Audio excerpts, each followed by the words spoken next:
subject matter? Well, I've had it when I was speaking to other people. As soon as we go into the conspiratorial stuff, then all of a sudden we lose connection. And if someone's listening, the algorithms, the computer databases, they just want to mess with you. But anyway, so we've lost that bit. So Can you splice this back together? Can you splice these videos no, together? because I don't have that technology or those packages. But that was 5 minutes, and so all we said was, "You're from down under. You're over in Perth." And you had a vision of the collapsing cosmos after you'd spent many years on marijuana, and you decided that it wasn't serving you anymore. And so, Yeah. what Yeah. happened from there on? Now, by the way, ladies and gentlemen, this conversation is going to morph into solipsism because Jason has been experiencing solipsism for about 2 or 3 years. Yeah. So I've experienced that, and it's pretty wacky. It's pretty far out. So we'll build up to that. Just give us a bit of background, Jason. How you? Yeah. So you have the previous part, or I should just you explain where we were. Yeah. So I was found myself looking where I was in my life. I was at university. I pretty much bombed my entire studies. I was doing extremely well, high distinctions, exceeding beyond anyone could imagine, top of the class for everything. Pushing the limits, and had been. I got sucked into the whole party life, and went off on a tangent, and realised I was not in a good place.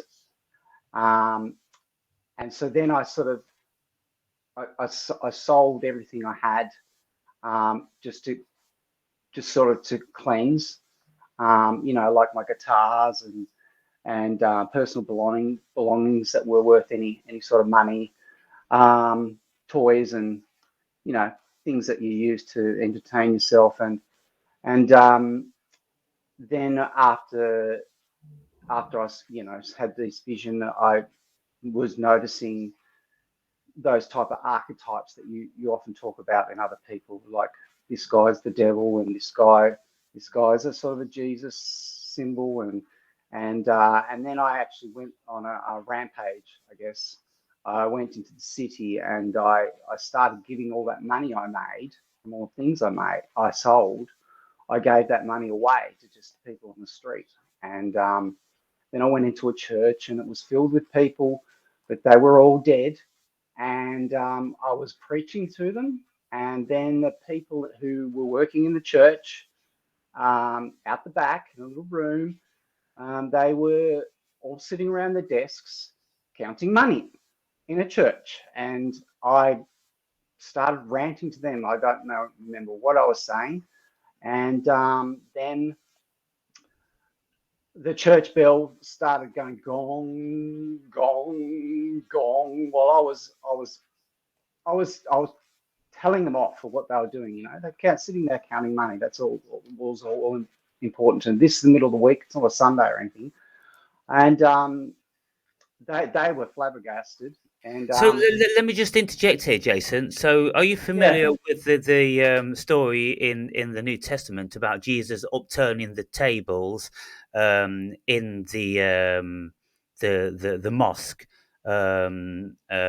when the Pharisees and tax collectors, no, money exchangers, money changers, they were changing money and shit in the sacred place, and Jesus not specifically at that time. Right. Well, that's interesting because it's kind of like an archetypal thing because he went into a rage, he upturned the table, so he did an act of violence, and then they beat him with sticks. I wasn't violent, I was just shouting at them. Yeah, I can't remember what I was saying, but I was pretty annoyed with them.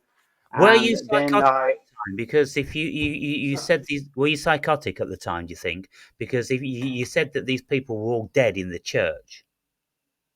oh, well, I was probably having some sort of merge with a previous timeline or something. I'm not really sure. At that time, I wasn't aware of things like parallel universes and alter realities, and it was just sort of all coming through me. And of course, then I got to the point where I was in a crowded mall, and there was an ambulance looking after a person who was on the bus, had some sort of medical episode. This is 28 years ago, and I thought, well, well, I'm here now, obviously for a reason. And I stood up on a bench near the bus and was doing this sort of thing, right? This sort of thing. I don't know if the symbol looks Yeah, similar yeah, to you. yeah. Okay, and at that time there was nothing like that. People didn't talk about things like that. Um, Now, then felt like I was charging up my energy, and I was going to bring this person back to life. But in my head, it all seemed quite okay, and everybody's standing around watching me. And then they brought this person out on a stretcher. I think they were covered up. I don't remember. Anyway, I jumped and tried to touch this person on the chest. It might have seemed like a violent action to someone watching. So the crowd dragged me away, and then I sort of ended up in the middle of the street. Um, and everybody's looking at me. And this guy, he was amped. He was like, "Oh, here's my chance now!" And he come up and he did a huge uppercut, and I went flying back about 10 feet in the air, backwards. But when he hit me, it's like, in the movies when they use strings and they pull people back, it Hmm. was like that happened, and I sort of flew back with the punch, and it didn't do any damage to me. It should have knocked me out. It connected right there. A punch right there is supposed to knock you out, and I just went back, flew down on the ground, and then when I sort of like came to, all the people see this guy's still going, and they all rushed me and were all kicking me and pounding into me, and I wasn't feeling it. I just huddled and just didn't feel any of it. It was like I had no pain at all. And then eventually other people in the crowd saw this guy is going to get killed. So they all pulled off all the aggressors. I pulled them all away from me. And then I just got up and walked away.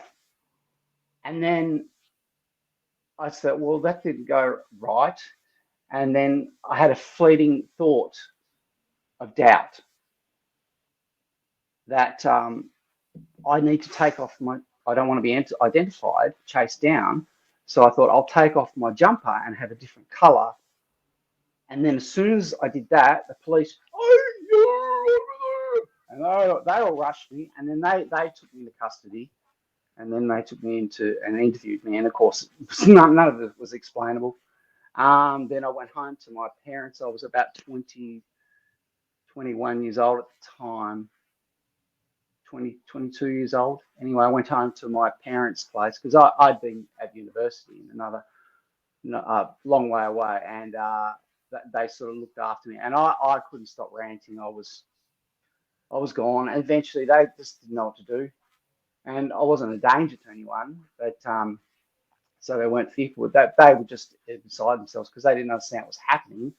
And eventually they just called the psych ward, explained what happened, and then some guy came out, and of course he'd seen this sort of thing before, and they took me in and put me away for a few weeks, and my parents were beside themselves, and I felt bad for making them feel like that. My mother was in tears. I mean, you can't. This person who seemed normal completely gone off the rails, and so when I was in there in the hospital, they gave me lots and lots of antipsychotics and really really dulled me down. And I was a talk of shock treatment, and I had meetings with like a dozen psychiatrists and psychotherapists all at one time. So And I looked around and in there, and I thought, there's other people. They were really off their heads in there, like they were really on a different planet. And I thought, I don't belong here. So I sort of just faked it, and made out as if I was come around, come okay. And I just sort of stopped thinking about that sort of thing. Went back to my life, university, tried to pick up the pieces, um, and started searching, and ended up meeting some Pentecostals and went to a Pentecostal church. I had a falling out with them because I was seeing one of their Bible studies, and I'm going, hang on, God, right? The God these guys are talking about, He made Satan, right? And they think it's a different thing. And I tried to explain that to them, and then the walls in the house were moving in and out, and it was just like crazy. And I just left that house, and I never went back to the churches. And then eventually, I just was on enough medication for months and months. It just sort of deadened me a bit, and I just sort of thought, well, going down this path doesn't seem to be serving me. Everybody doesn't agree with what just happened there. It seems like I'm crazy. So I sort of just ended up straightening out and just not doing anything for a few years. And then I got in a relationship back in the 2000s with a girl, and I wanted to provide for her, so I went back to university, got a job, and worked for 20 years. We'd split up in the interim. Then 2020 rolled around, and just miserable job, miserable. I was very successful at what I was doing. So what did you take at university? A computer degree. Right. So at that time, one of my major projects there was doing an artificial intelligence sort of project. Even And back then? yeah. And at that time when I finished it, I was having some sort of connection with my future self creating an AI, and I was seeing the pathway to do it, and not just like one of these large language model AIs that are running on. They're just rehashing what's already been said. They're not actually conscious or anything. I was thinking, how can I make this thing conscious and self-reliant and self-driving, and and I was getting messages from somewhere that was helping me figure this out. As I said, I was very successful at university. I was doing very well. Anything that got put in front of me, I could complete. And I'd finish our assignments and be in class, and everybody else struggling to do their assignments, and I would help them. So, I was pretty capable in my field. And so after doing the AI project, they decided to use what I'd done to teach further students about AI. And I was also, as I said, I was developing how to build my own. And but then it sort of occurred to me, well, is this something I really need to bring to the world? Does the world really need this? And I sort of just switched it off and went, no, I don't think I want to be responsible for bringing this to the world. And I switched it off. And all that sort of came back to me when I had my I guess you would call a crisis. I ended up writing an essay while I was in hospital in the psych ward about AI and how we need to not let it take over everything. And this is 30 years ago, and and I had visions of it being judging people in court and controlling all our money, and wouldn't let you spend your money if there was some sort of a glitch or a bug or a software problem or something. You can't get access to your money. Complete stupidity. And then you'd have AI magistrates deciding people's faith, and you know, I ended up going to court over the incident with the person who was on the stretcher, and I'd been diagnosed, you know, paranoid schizophrenia, something like that, and schizophrenia. And so I was in court, and the judge was reading through all these things that had happened, and he said, "Jason, these are very strange things." And I said, "Yes, schizophrenia is a very strange disease." And he said, "Okay, you can go." So, okay, I can go. And you know, I don't know if an AI could be capable of that sort of discretion. And you know, anyway, so that was that moment, and I worked successfully for 20 odd years, saved up enough money to keep myself sufficient. Now 2020 rolled around, we had that whole thing going on, and I started looking into things again. And then I was not getting enough sleep because I was working full time in the IT industry, not in AI. I was just doing drone work in IT, really, just sort of keeping a low profile. And so in the 2020 event happened, and I started looking into things, and I wasn't getting much sleep. And then I had a strange dream where I was at the end of the universe, you know, on its down cycle, and I was God in this dream. I was God, and there was another person from my life there, and I was sort of trying to discuss this person. Well, you know, what do I do? Do we start off again? Do we do this again? Or do we just let it stop? And I woke up and I was in tears, and I was like, oh wow, this is unbelievable. This is like, I understand what God is thinking. And anyway, I had to move interstate and to get over here, and ended up having to take vaccines to get across the border, and you know, that's another whole story. And sort of succumb to the whole trickery that was going on, and then came again to me about 3 years ago, where I had another strange dream where I was waking up and I saw how the universe is sort of structured.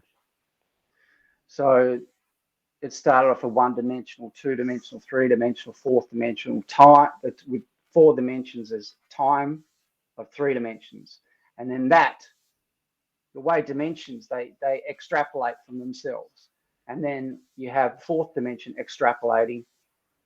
That becomes a tapestry of all different parallel universes, and that wrapped in a circle. And I could see that like a tunnel, like the same tunnel that people see when they go have a near-death experience, except I was outside the tunnel of light that people travel through, and I felt like I could just go into that tunnel and just travel to any point in time, forwards or backwards. And then I realized, oh, this is how you can go backwards in time. Something that the scientists would say that's impossible, because you go backwards in time and then you just go on a different reality branch of that tapestry. And then this tapestry of all realities that was in a circle, that was a snake that went wrapped around on itself. So the snake eating its own tail, that sort of image. Like the Ouroboros. Yes, but it was more of a rainbow serpent, because the tapestry of every reality was like different coloured scales. It was like a rainbow serpent, which is a mythological creature in Aboriginal Dreamtime stories. Right. And so that happened, and then later that day, I was just going through normal motions, came out of the bathroom and looked down, and I was thinking about this stuff, about all the different realities, and I thought, well, hang on, these realities, they're so close to each other, they're so intertwined and interknitted with each other that you can pick one and change reality. And I looked down my hands, and they started like melting and turning into bubbles in front of me. And I was just watching them change, and then they went back to normal. And I thought, oh, probably want to stay just right here at the moment, right here, right now. And so then later that day, I was, well, no, a bit later on, not that day. They all merge into one. We have a huge gum tree in my backyard that's 2 houses down, and that's causing a lot of trouble for the neighborhood because it's dropping branches. It's in danger of falling. It's like 40, 50 meters high. It'll probably crush someone's house. And so the neighbors and they're all talking about cutting it down. And I'm out there in the backyard standing on a wooden pallet, which is above a sand pit for use in a vegetable garden. And this has a wooden pallet over top and about 2 feet of depth, 2 feet of depth before the bottom of the sand pit. I'm standing on this wooden pallet, and I'm just feeling the energies of the universe flowing through me like having an orgasm with nature. I don't know how else to explain it, but so I'm looking at this tree and I'm trying to explain to this tree, look, I'm sorry, this is happening. The reason they're going to chop you down is because they're worried you're going to fall over and crush this house. And then the tree threw an energy bolt at me and struck me, and I crashed down through this pallet. And so I don't know if I was having an argument with the tree or what. But anyway, just the other day, I went back to the tree because I'd been avoiding it for months now, and I went back to it and said, "Look, I've been asked to write a letter to the council to get this tree removed." And I said to the tree, I have to do it because the neighbour he'll think I'm crazy if I said the tree said don't chop me down. And this neighbour, he's a good friend of mine. He's asked me to write a letter to help him with his case to get the tree removed. And I said to the tree, I'm going to have to do this. And the tree said, you have to do what you're going to do. And I said to the tree, will you forgive me? And the tree said, you have to forgive yourself. Couldn't you just cut the tree down to? Well, it's in danger of actually falling. If the arborist has said, if you chop any more branches off, it's going to go and fall and probably take out one of the houses. So, this is the situation. So anyway, but your question has no relevance to what I'm trying to say. Could you just do? The tree was talking to me in my head, and answering me. So I'm just waiting for the ambulance with the men in the white coats to come around again. But anyway, it's all under control. I'm getting through it.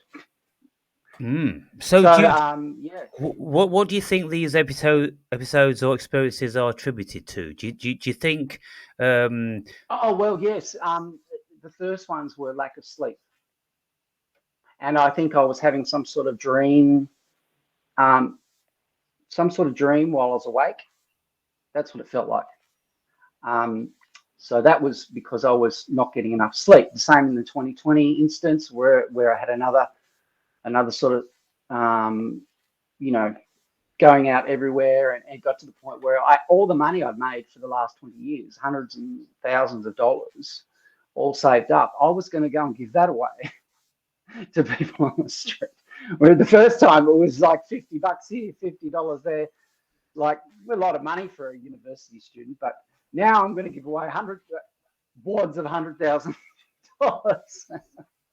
because I didn't need it. Like, what do I need this money for? Anyway, so that occurrence was because I was not getting enough sleep as well. And then Why weren't you getting next enough time sleep? back, because I was up all night, working all day, doing my job, and up all night researching conspiracy theories. It was 2020. Right. Yeah. Right. I'm working, helping people over the phone, at the same time drifting in and out of sleep consciousness, and trying to do spreadsheets and it was just it was crazy. And so then the next time, which was about 3 years ago, when I was talking about the tree, it was the same thing. I wasn't getting enough sleep because I went down the whole conspiracy rabbit holes again. And I was, 24 hours a day, CIA, 9/11, flat earth, and just going hard at it, really. And then I got to the point where I was, starting to do stuff with my family that was obviously something not right up here as far as they're concerned. So I thought, okay, they're all panicking again. And I remember reading some little quote somewhere. Someone wrote this 10 summaries from Jordan Peterson's book. Not a man I really followed much, but I know he's a very vocal sort of person on this planet. And I read the first thing, and I think it said something like, before you try and sort out everybody else's problems, make sure your own house is clean. And I wasn't really looking after myself. I wasn't being, self hygiene was low, and I wasn't really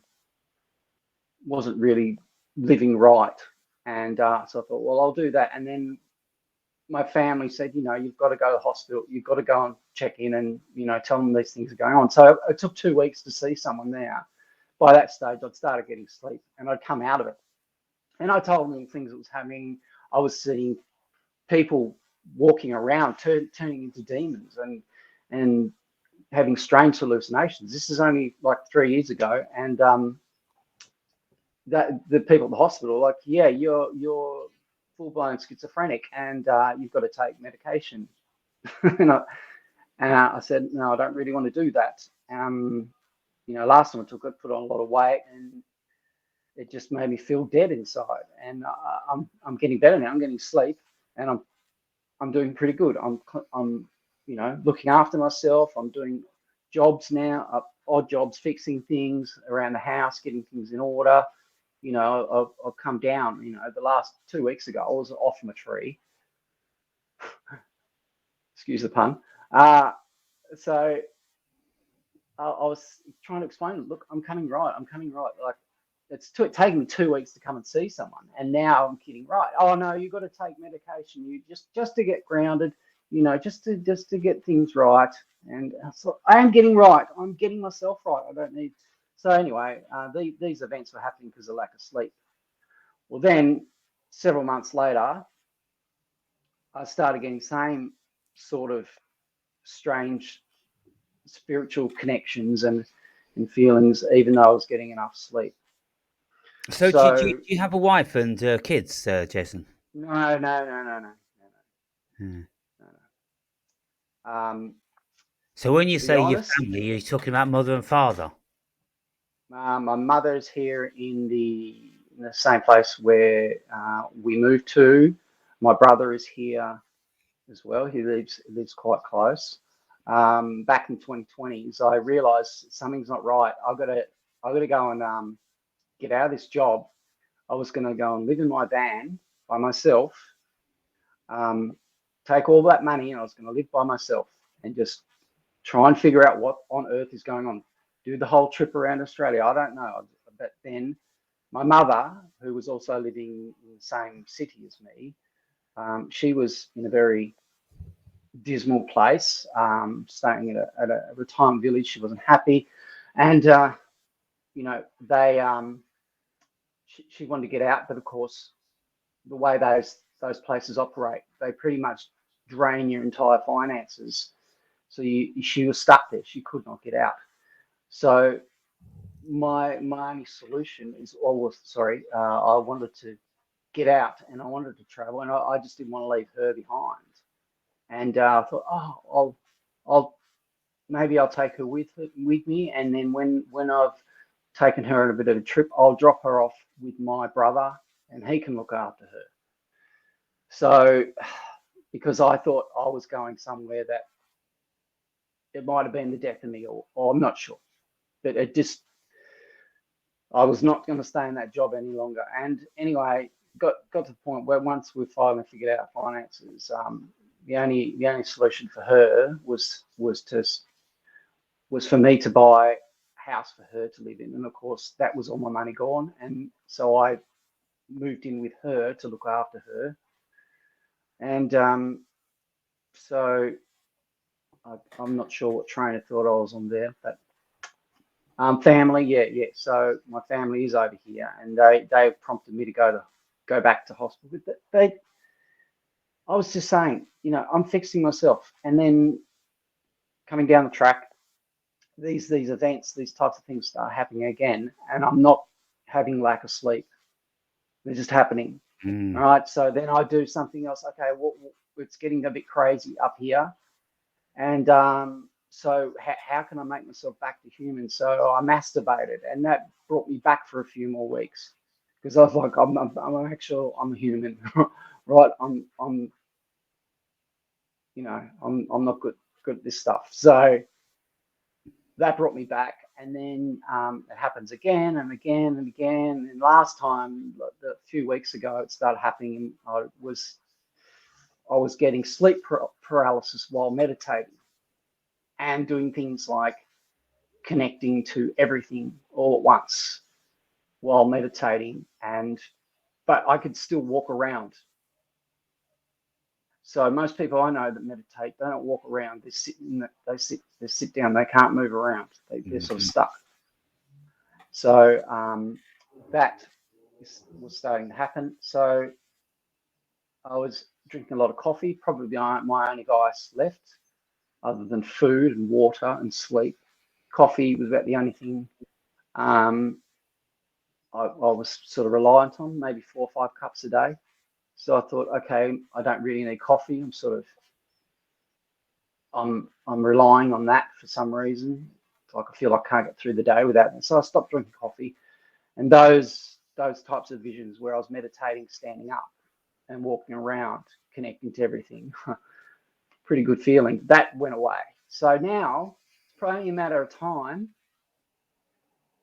because I've stopped the coffee, that stimulant, which was probably egging something on. It's only a matter of time before I don't need the coffee, and all that'll come back again.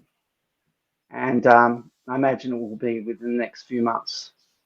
So I don't know what else I'm going to do to stop that from happening next time that happens, because I've pretty much, been able to stop it each time.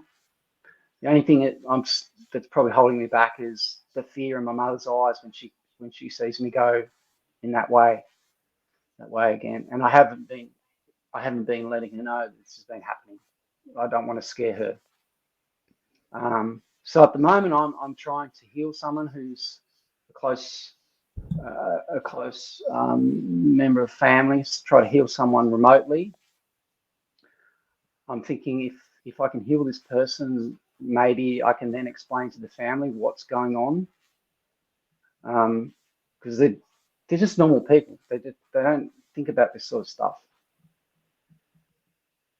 And anyway, and I don't know. I'm just pushing along. And so, where does the solipsism come into it then?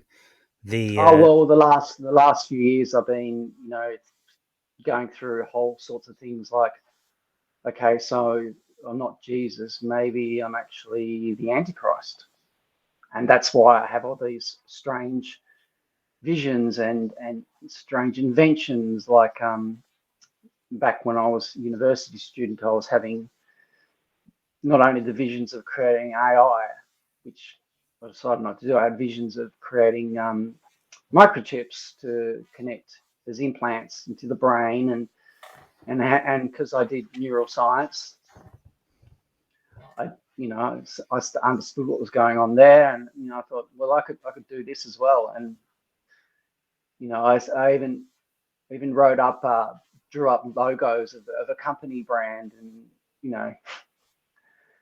I never went through with that. And I also had other visions of how to create a mechanism for storing someone's consciousness in basically a cloned brain, and how to transfer it. You kill one person, and then the consciousness would get confused and go into the other recreated cloned brain, which would be in a safe environment, would never die. So I was, I'm getting these very strange visions of how to do things. And so the last couple of years, I'm not Jesus, and I'm thinking all this stuff. Maybe I'm the Antichrist, and going through that whole arc, and fighting with God. Like, okay, well, because they teach you in religion, there's a heaven, and you're going to go to hell. If you're not going to heaven, you're going to go to hell, and you're going to burn for eternity, and it's going to be suffering for eternity. And I start arguing with God. It's like having conversations with God. Well, if you're going to take everybody, if you're going to take anybody to hell, take me, and just take everybody else to heaven. I'll go to hell for everybody else. So I'm having arguments with God, and in the end, I eventually figured out, because I'm connecting to everything, and one of those main teachings from Jesus is like, treat other people as yourself. Well, that's because those other people are you. That's why you have hate for someone else. You're actually hating yourself. And I started, I started understanding all that, and then come to the realization, I am God. I'm not the devil. I'm not the Antichrist. I'm not Jesus. I'm just God. And, this human brain and body I've been put in just can't quite contemplate it. So it's sort of going in all sorts of weird places, trying to figure it. And then I start, looking for other people on YouTube for talking about the same sorts of things. And I'd start throwing out bizarre comments and things to other YouTubers who are talking about this sort of thing. And not many of them really respond, but you respond. You respond. I mean, it might be because you don't have a following of, 300,000, 3 million people, 6 million people. Maybe that's why you respond. But I thought, well, I'll help Aaron out. He seems like a pretty fun guy. So I put in comments just to sort of try and increase your engagement and, push the algorithm towards getting more people to hook up to you. And so that's why I've been doing comments, not to challenge you, just to try and get other people, because the more comments people get, it drags other people into it. And you have some interesting responses to some of my observations. And sometimes they're completely backwards, but that's you. That's okay. I don't have any reason to say, oh, you're stupid and you don't understand. Sometimes I respond in the completely obverse way that you would. Yeah. Not often, but sometimes. And so now I'm just working away on myself. Okay, I'm not. Next person says, well, what do you do for a living? And I say, well, I'm working on myself. That's a job. That's a full-time job. I just repair things for people, like the lady next door, building new doors for her. There's a guy found a bike he wanted to fix, and I'm fixing that for him at the moment. I'm just keeping myself busy while also expanding my thoughts and trying to figure it out. But sometimes you snap back into this reality, and you have negative thoughts, and but I found out that that's just your ego and your old programs, and I'm starting to get better and calmer. No, So that's good. And so, with you mentioning that at one point you thought maybe you're Jesus, the next point you think that you're God. Um, so you found a channel who someone says those sort of things, also, um, who isn't crazy. And so you're thinking, what's going on here then? Because I haven't ever listened to anybody else who would dare utter that they are Jesus or the Christos or that they are God. It's kind of like something that nobody would ever dare say. Like they can't say that they're enlightened, they're spiritually enlightened. All these things nobody dares utter, but I do because I believe it. there are other YouTubers out there talking about this sort of stuff. What say that they're One, God? yeah, Corin Bryant. He's a guy who was he was very unhealthy and he got himself right, and he does a lot of Well, he's this is from the UK. yeah, but this is the thing. Very unhealthy people. I'm not crazy. I've never had any No, psychotic. he's not unhealthy now. He fixed himself up, but now he does like talks. He's got probably over 1 million subscribers, and he talks about this sort of stuff So all the in what time. context does he say he's God? Well, that reality doesn't exist. It's What's his channel's name? Corin Bryant. Corin Bryant. How's that? How's B Corin R spelled? Corin Bryant. Okay, I seem to recognise that Corin Bryant. Okay, I'll check that out. And you've got other people who are talking about that sort of thing. Uh, if I'd known you, I thought you were aware of all this. No. Because I'm not really trying that hard. There's another guy that's just popped up recently, Nero Knowledge, from the UK as well, actually, but by his accent, sounds like he's from the UK.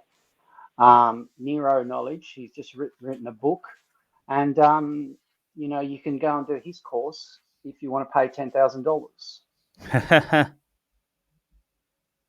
Yeah, I He's wonder. jumped from I yeah, and don't he talks get about any of the these sort of people in my. controlling, manifesting, and controlling your reality and all that sort of thing. Right. But they don't explain it how it works in a physical sense. And the only way I think I can see it the way I was talking about the different parallel universes. They're actually so closely connected. What you do is when you're manifesting something, you are imagining that you are living in that reality that you want, and you are feeling the emotions of that reality that you want. So then you skip into that reality. All the realities already exist, Yeah. but you are what you're doing is you're picking the one that you want to exist in. Mm-hmm. Now, last night, World War III started. Did you know? Well, Did you know World War III started last night, 24 hours ago? you mean with In Israel? yeah, yeah, but it didn't for me, but for someone else it did, and I came through this reality Right. Well, it didn't for me into either. this one.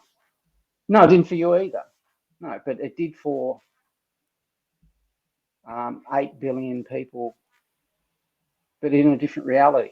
Yeah. Well, I mean, We're just not in that reality yeah. compared to this one.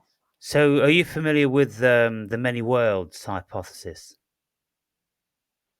Um, well, not familiar like word for word, but this is something I've heard about. Yes, Like there's and parallel and universes and there's infinite parallel universes. Oh yeah, it's like there's a universe where you have one grey hair up here and one grey hair here, and there's another universe where you have a blue nose, Yeah. Okay. and there's So another universe where you don't have. Yeah, I mean yeah. that to me is quite reasonable to accept, and yeah, Hmm. So and when you listen to my videos and I'm speaking about why I say I'm God and using my rationale, um, and I'm more saying you can't contest it because the reason why you can't contest it is because I'm saying that God is consciousness. I'm conscious, therefore I'm God. Uh, the same as everybody else is, the same as everything is. It's all in the mind of God. But if you're self-realized and you know that you are God because you're conscious, and God must be conscious also. And so, if God's conscious and you are made in His image and you're conscious, then you must be God also.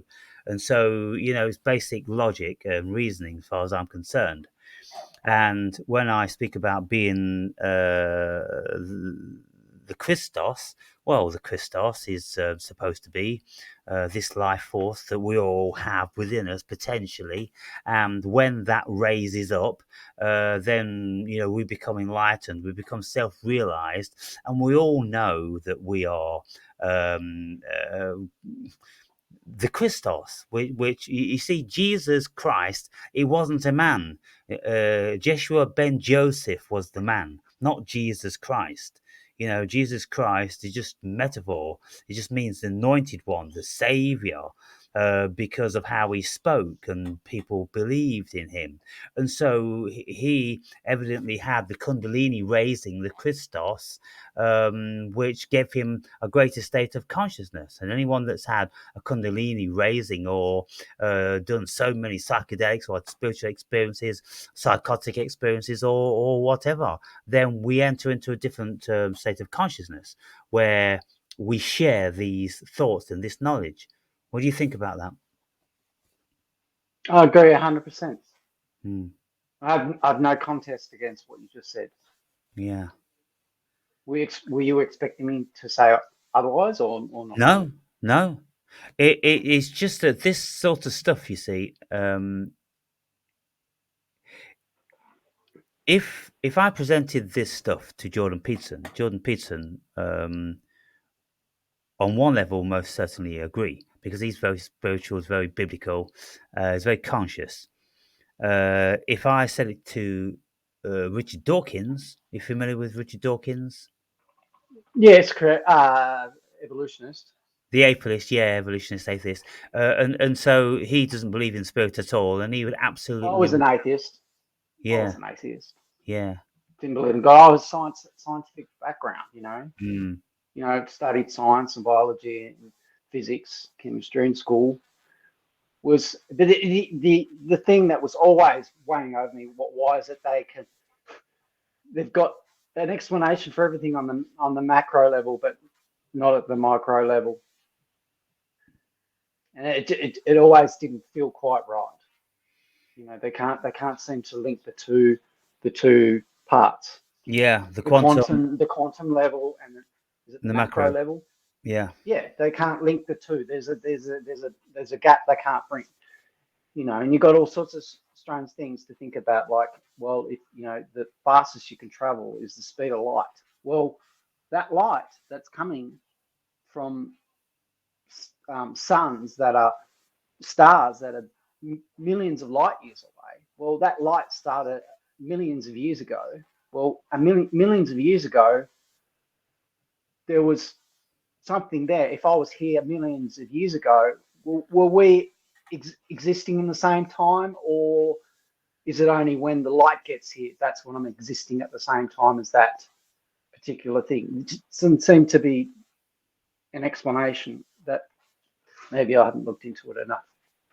But yeah, I mean, I was an atheist, and then I got the whole thing going on where the God that they present in religion, that the one that's going to lock you away if you don't do the right thing, which they're using to control people, That God, I thought I'd try and explore that, because there was things in science that couldn't be answered.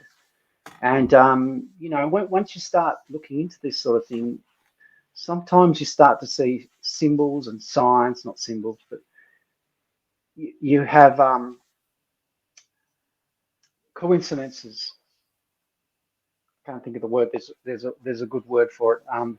Coincidences are things that happen Synchronicity. that you just can't. Synchronicities, yes. You might be thinking of something, and then something will happen that links it directly to what you've been trying to figure out, and it's like, wow, that just synchronized exactly with what I was trying to look for. And it just happens time and time again. The more you look at it, Yeah. the more it happens, and it just becomes obvious. But if you want to shut down and shut that out, like I did for 20 years, you can, and you can be an atheist, and it's a very comfortable place to be. So you could take this stuff to Richard Dawkins, and he won't come out, and maybe that's the way it's supposed to be. For some people, yes. And If the way I think about it is that if if life is a movie, which some people have said, and if you were to watch a movie and keep reminding yourself, this is just a movie, this is just a movie, this is just a movie, it's not really happening, it's just a movie, you wouldn't enjoy the movie. So what you do is you forget that it's a movie, and you move into it and embrace it, and that's how you enjoy a movie. Same with life. If you constantly telling yourself or reminding yourself and being proven to yourself, there is God, there is a God, there is a God, and then also, and the God is me.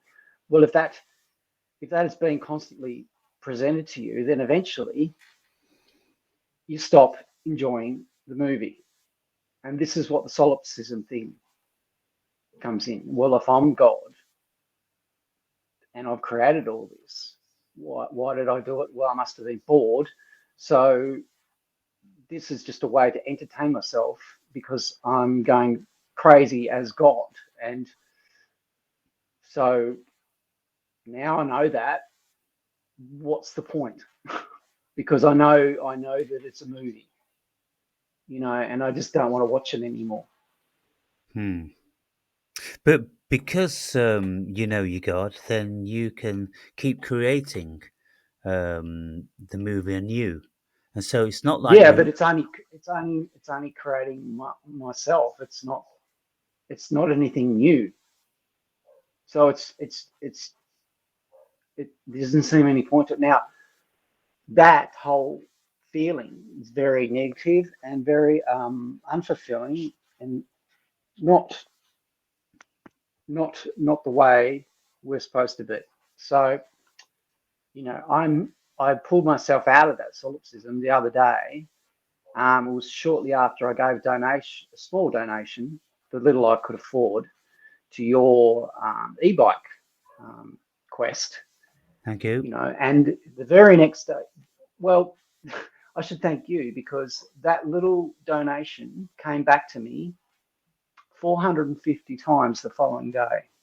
How's that? Because I did a job for someone 6 months ago, and they Right. never paid me for it.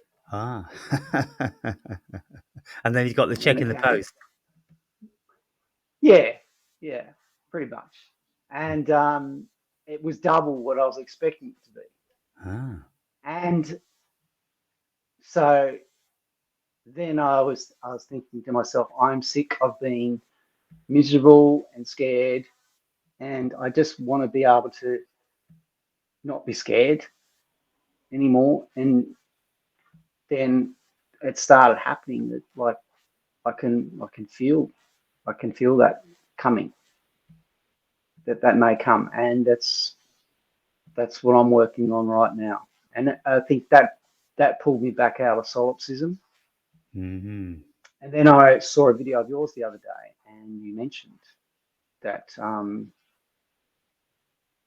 the therapist was just like a mirror to you, and she's just repeating everything she's learned, and you're not getting anything out of it, and you just end up back in solipsism. And I said in my comment, look, you'll get out of it. You'll get out of it, because I know I did.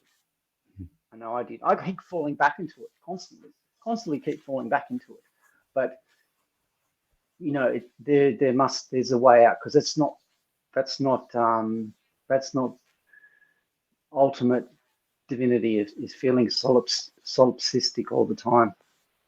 So I just reached out to you and said, hey, don't get stuck there. But then you come back and say, yeah, I know. So it's almost like sometimes your comments are the opposite, in the way that you're trying to get people to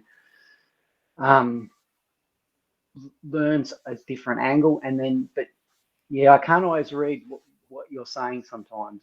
It's like you almost deliberately say the wrong thing to try and get someone to snap back at you with something.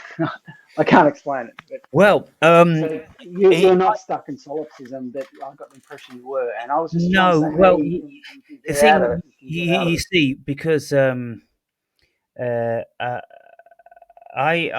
see, if people think that I am a certain way because of one video, then I would just say, watch the video tomorrow and you'll see me in a different way. Watch the video 2 days before and you'll see me in a different way.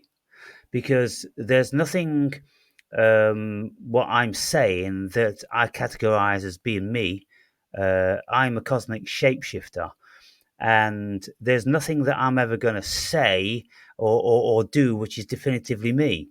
And this is where people they don't grasp me, because and I often say, how is it that if people come on like they have done in recent times, if I put up a video where I'm ranting and I'm saying, I'm looking forward to the apocalypse because the world needs restarting. We need to get rid of all the dead wood and we need to restart it. Oh, you're the most terrible person and I used to like your videos. And I'm like, well, this is one video where I'm saying this. The video before, I was telling you about the eternal bliss that I've experienced and how you can experience it too. I tell you how you don't ever have to work again. I tell you how I was really working and really enjoying it. There's been a billion lives in me lived, and every single day they change. There is nothing definitive. And that's why I say, well, I must be God, because I'm everything and nothing at the same time. And so when I'm speaking about my therapist, and there's one part of me, you see, this is the whole thing about this internal family systems. We have a whole myriad of parts, like alter personalities.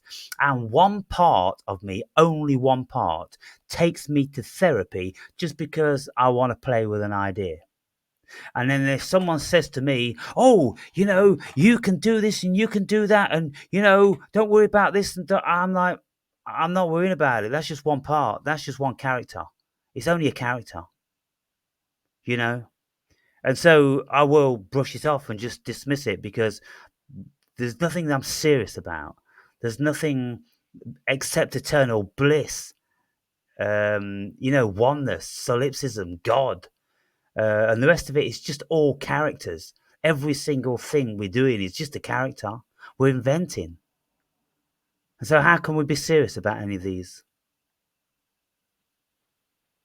Are you asking me? Yeah. How can we be serious?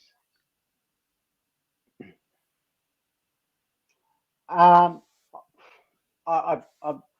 think the question went over my understanding of what you were talking about. Can you rephrase it a different way? Yeah. So, for instance, one day I make a video, 1 hour, I'm supercilious. The next day, I'm the Awakened Brave. The next day, I'm this beautiful animal lover. The next day, I'm this mushroom forager. The next day, I am taking entheogens, psychedelics. There's just a whole myriad of caricatures which I am engaged with. Which one's me? And so if we can't discern which one's me, then we can say, well, none of them are me. And so what is me? There isn't a me. Well, you're acting different roles. I mean, it's no different to an actor in a movie. Yeah. You can do one role and then do another role the next week in a different movie. Yeah. I just imagine these different um, ways you express yourself. Are you just acting like a movie? Sorry, like an actor, just to sort of create some entertainment? I thought that's just what you're doing, just Yeah. because you're just having fun with it. Yeah. Just I thought having fun. Just having fun because I don't identify for more than it takes to make the video with those characters. And the varying characters, they come and go. And like Jim Carrey said in recent times, he got to a point in his career where he was the cable guy, he's the Truman, he's Dumb and Dumber, he's all these characters. And in the end, he says, I don't know who I am. So obviously, he took some massive psychedelics and then he went poof into the cosmic consciousness. And that's where he is now. And when he's talking to people now, they think he's a lunatic. Because he talks about we're just a conglomerate of tetrahedrons, coming in and out of existence and this, that, and the other. And the interviewers are like just expecting Jim Carrey to be goofy and just, enter into one of his characters. Yeah. But when he started talking like God, they didn't know who he was. You see, this is the thing about it. Well, I to be honest, I thought when you were doing your D&T sessions, I thought you were faking that you were taking these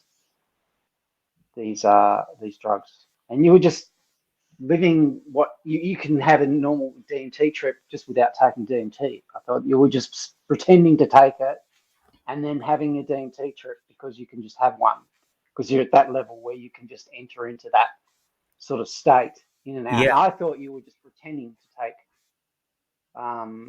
those chemicals. I'm not sure. Still not sure. Right. Really, I don't. Were you taking them or not? Well, yeah. You were. Okay. Yeah. And I took them today. Okay. I took psilocybin today and I took DMT today. But as you say, I don't need to. I can talk about those trips now. I can do it now. I can tell you, I can speak to you as if I have just been to the DMT world because I've been there so many times. It's a part of what I am.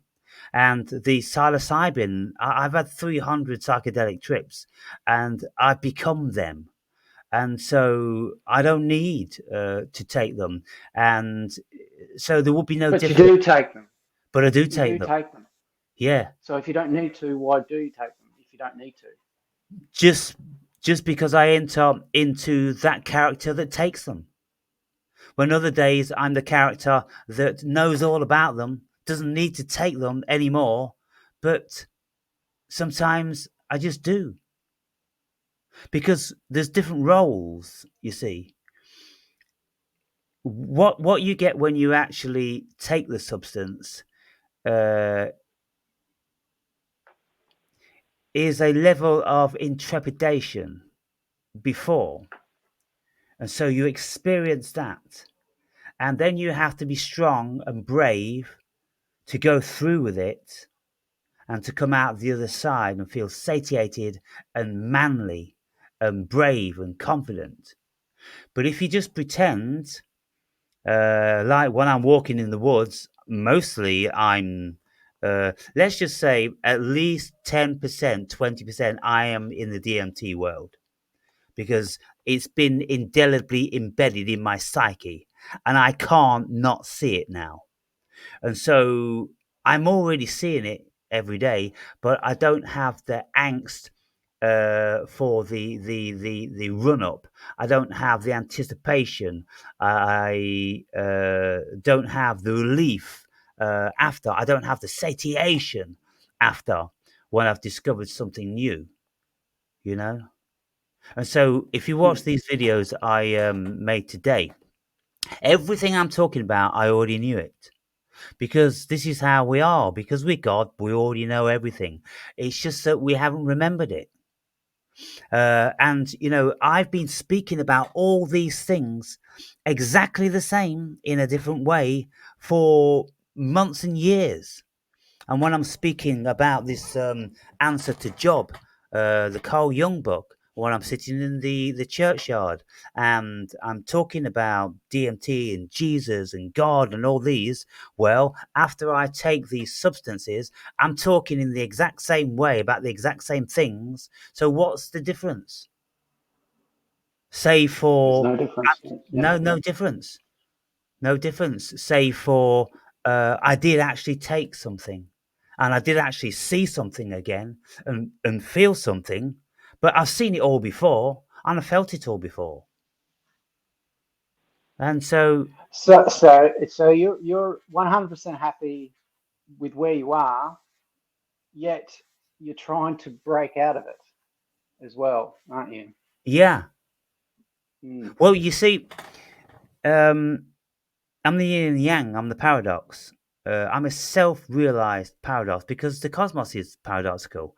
And the thing is about me, I was born under the constellation of Libra. So I know both polarities equally. And Mm. my whole life, my whole journey is a fluctuation between the two. I'm no stranger to the paradox. I'm no stranger to the yin and yang. I'm no stranger to the devil and to God. They're all a part of me, my everyday life. And I just fluctuate between the two to more or less of an extent. Supercilious reigns one day big time. The next day is completely gone. And it's just energies flowing through, and it could be triggered by a comment or two, and I go, okay, I'm going to respond to that comment in this character, and then I do, and then another comment will come through, and I respond to that comment in another character. Isn't it bizarre? Yeah.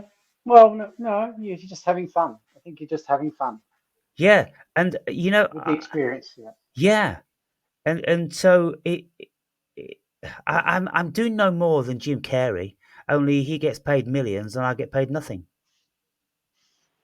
Nah, but is the money is the what's the money for? I mean, I Well, earned money and all I wanted to do was give it away. yeah, but like you say, Jason, I mean, I'm not in it for the money because if I was, I'd be doing it a very different way. But I'm not. I don't need the money. I don't need anything. I just do it because it's the cosmos working through me because it wants me to do it. And But the way you focus back to Jim Carrey and said, but he gets millions of dollars for it. I almost sensed that, detected a feeling of you were jealousy. no, Was that there no, at all? it's just the fact. The only difference, he is world famous and he gets millions. But what we doing as human beings? We're just role playing. I'm role playing every single day. And if we look at the amount of work we do each, I often make 4 or 5 videos a day, which constitute 2, 3 hours. I'm pretty sure Jim Carrey doesn't work on set any more than 3 hours a day. And so No. that's the same. And all of his clips are compiled together. And sometimes he does the end of the movie first, and then he does the beginning last, and all these different sorts of things. And so there's no sequence in his mind. This is why it's easy for people like that to go crazy because they're for logistic reasons they are acting out the end of the movie without even living through the beginning and the middle of it. You see.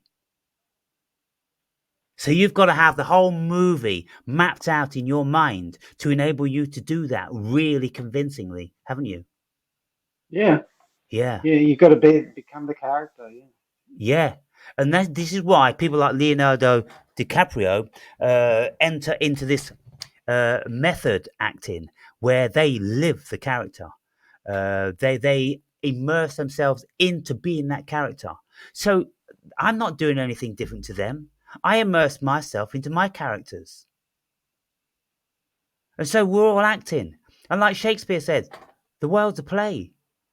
And we all must play a part. We all got our masks. Hey, Yeah, we've all that's got all our we're masks. doing. That's all we're doing. None of us are being authentic because there is no authenticity. There is no real me or you. It doesn't So exist. all those events that were happening to me where I was doing very bizarre behavior, do you think that was me or just a mask? It was God acting through you. Yeah. Hmm. That's all what's going on here. Because if you look, you see, the thing is about being a human being. How can we proclaim that we know absolutely anything about the human being when we don't even know from where the essence of the human being is emanating from? It's emanating from consciousness. We don't know anything about consciousness, nothing at all. It's like the projector. It's like the movie doesn't know anything about the projector. The movie's the movie on a screen. It's light pixelated on a screen. It has no connection with the projector at all. That's right. So I think the brain is like a, and I've heard this analogy being given, but this came to me when I was in my early 20s in a nightclub.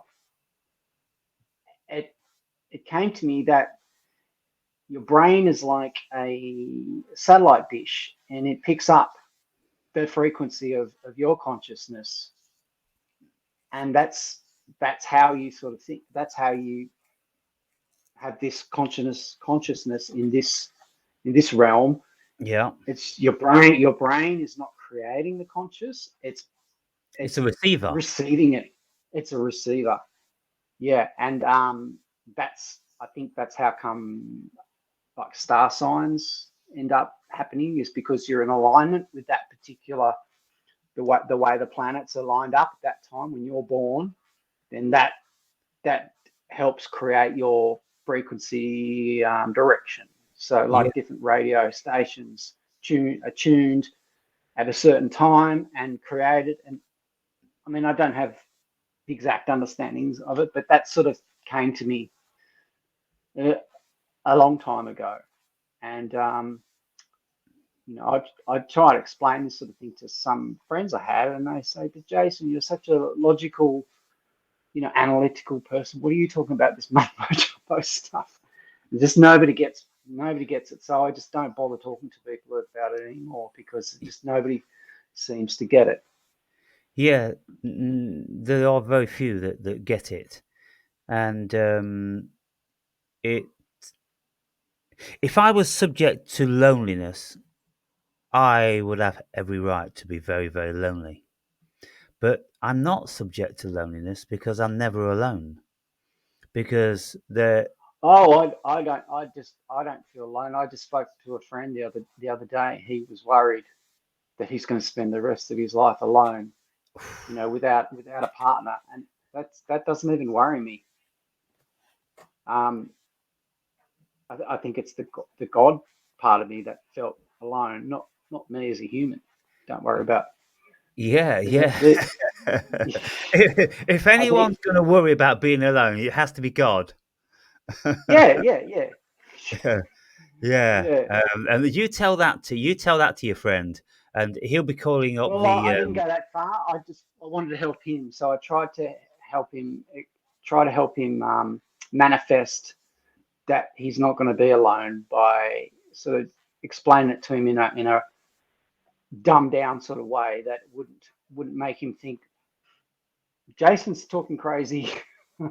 um, just try to make him think that don't think positive, think positive, yeah. because You, if you think you, negative, the negative will come in. Yeah. Yeah, you see, there's so many different varieties of consciousness. There's such a vast deviation, differentiation of consciousness, and I've spoke about it many, many times. How long have you been watching my videos? I think about 4 months, 4 or 5 months, maybe. I'd Right. have to go back to my. I actually, yeah, about a month or so ago, I tried to, how you can go back through your history to try and, which was the first video that brought me to Aaron's channel. I was going to let you know, hey, this is the video that the algorithm brought me to see you. But sometimes it stuffs up your history when you watch a video twice, and Right. I couldn't pinpoint how exactly when it started my Mm. viewing. Yeah, several months, not years like some people have Yeah. been. So I The things you talk about, I completely resonate with a lot of things you say, and that's why I would just throw comments at you just to see what would stick. And you'd never really picked up until I said I was studying neuroscience and biology and AI, and you didn't really pick up and really get excited and invite me to chat. But then when the solipsism came up again and you invited me again, I thought it's a thing. I think it's about time. I keep throwing stuff at you. I've got to give something back. Yeah. Well, it's kind of like neuroscience. I don't know anything about that. Computer science. I don't know anything about that. Solipsism. I've lived it. I know about that. And I instantly, because you can't talk to people. Who am I going to talk to about these things? You see, you can get an audience with people that are intelligent and have had experience, and they've got 100,000 subscribers, and they're all PhDs and they're all super high intellect and this and the other. They would never entertain me with 300 views on my channel. It's not worth it to them. I've wrote to Russell Brand. I've wrote to David Icke. I've wrote to Rupert Sheldrake. Lots of other people. They're not interested. The only thing they're interested in is big names and big money and the big profile. Once they get into that realm, which is fair enough. Why would they want to start entertaining someone that they don't know anything about and struggle with a conversation? Because what I know about talking with people through the years, there's very, very few people that can really articulate in a professional way. They don't know when they're talking too much. They don't know when they're talking too less. They don't know how to explain something. They don't know how to be succinct. They're just not professional at doing that. And so it doesn't make the grade. It won't make the grade. If you listen Well, to. that's exactly why I hesitated towards having a chat with you, because I can't articulate these sorts of things. Yeah. I'm not. I don't think I'm up to par Yeah. to be actually talking on your channel. So, that's yeah, So that's just what me. I think has to happen, and I know this because I've done it. If we are going to speak about any subject matter, we really have to have thought about it. And if you think about things enough and you write them down into a structure, you put that blueprint in your mind's eye. And then when anybody asks you about this, that, or the other, you in your memory, you go back to page 365 where this is all written down. And this is why when you listen to people, all the people that are out there on the circuit, the Bruce Liptons and the Tom Campbells and all these people, you listen to them video, and mostly they will say word for word the same thing when they get triggered by the question. Because all they're doing is just dipping back into their pool of resources where it's already formatted. That's why it comes out so articulate, because there's a format already been laid down. But if you haven't laid the formats down, then your mind is like, oh fuck, I think it was back in then. It could have been then. And then this is how it goes. And so, I'm always saying to people, come and talk to me about my book. I want to know how you felt about that book. I want to know what you took from that book. I want you to know what you earmarked, if indeed anything. I want to know what moved you, because that would be very interesting to me, because every single person will be moved differently. But one person only has ever come forward and done that. And this person was Andre, and we did like 20 hours. He went through the whole book. Yeah, your video sessions, yeah. Sorry? Video sessions you did with him. You did video sessions with him. Yeah. Yeah. And so, because he's a prolific reader and he's a prolific thinker, and he will read something, and if it isn't absolutely concrete clear, he goes back over it again, and he'll go back over it again, and then he'll start the whole fucking chapter again. Super methodical, very much like me. I'm not just skipping over things. If I don't remember what I've learnt or really know what is being said, I've got to go back over that again. And so very, very few people are like that. What they are doing. Well, sometimes it will take me 3 hours to watch a 20-minute video of yours, because you'll say something and I'll be like, that's interesting. And then I'll start Googling and looking up things you're talking about, and then come back to it, and then have another fleeting thought, and then go somewhere else, and then come back and watch the next 3 seconds, and then have another fleeting thought. Not distractions, but research. Trying to uncompress. That's right, because look into what you're saying. Yeah, because your mind is active in that way. Your mind is seeking. It's on red alert for these kind of like triggers to you. Like I was on red alert for solipsism, and if someone mentions synchronicity or someone mentions the paradox, I'm on it, because these are massive subjects. And the more information you can gather from first-hand experience is really, really important. And so we. Well, what do you want from me? What is it you want from me? You're looking, and I get that sense that you want to talk to someone who's intelligent and articulate and all those things that I'm probably not anywhere near. But you reached out to me. What is it? Are you trying to help me, or do you want to ask questions, or I don't know what we're at. I'm interested in people's stories.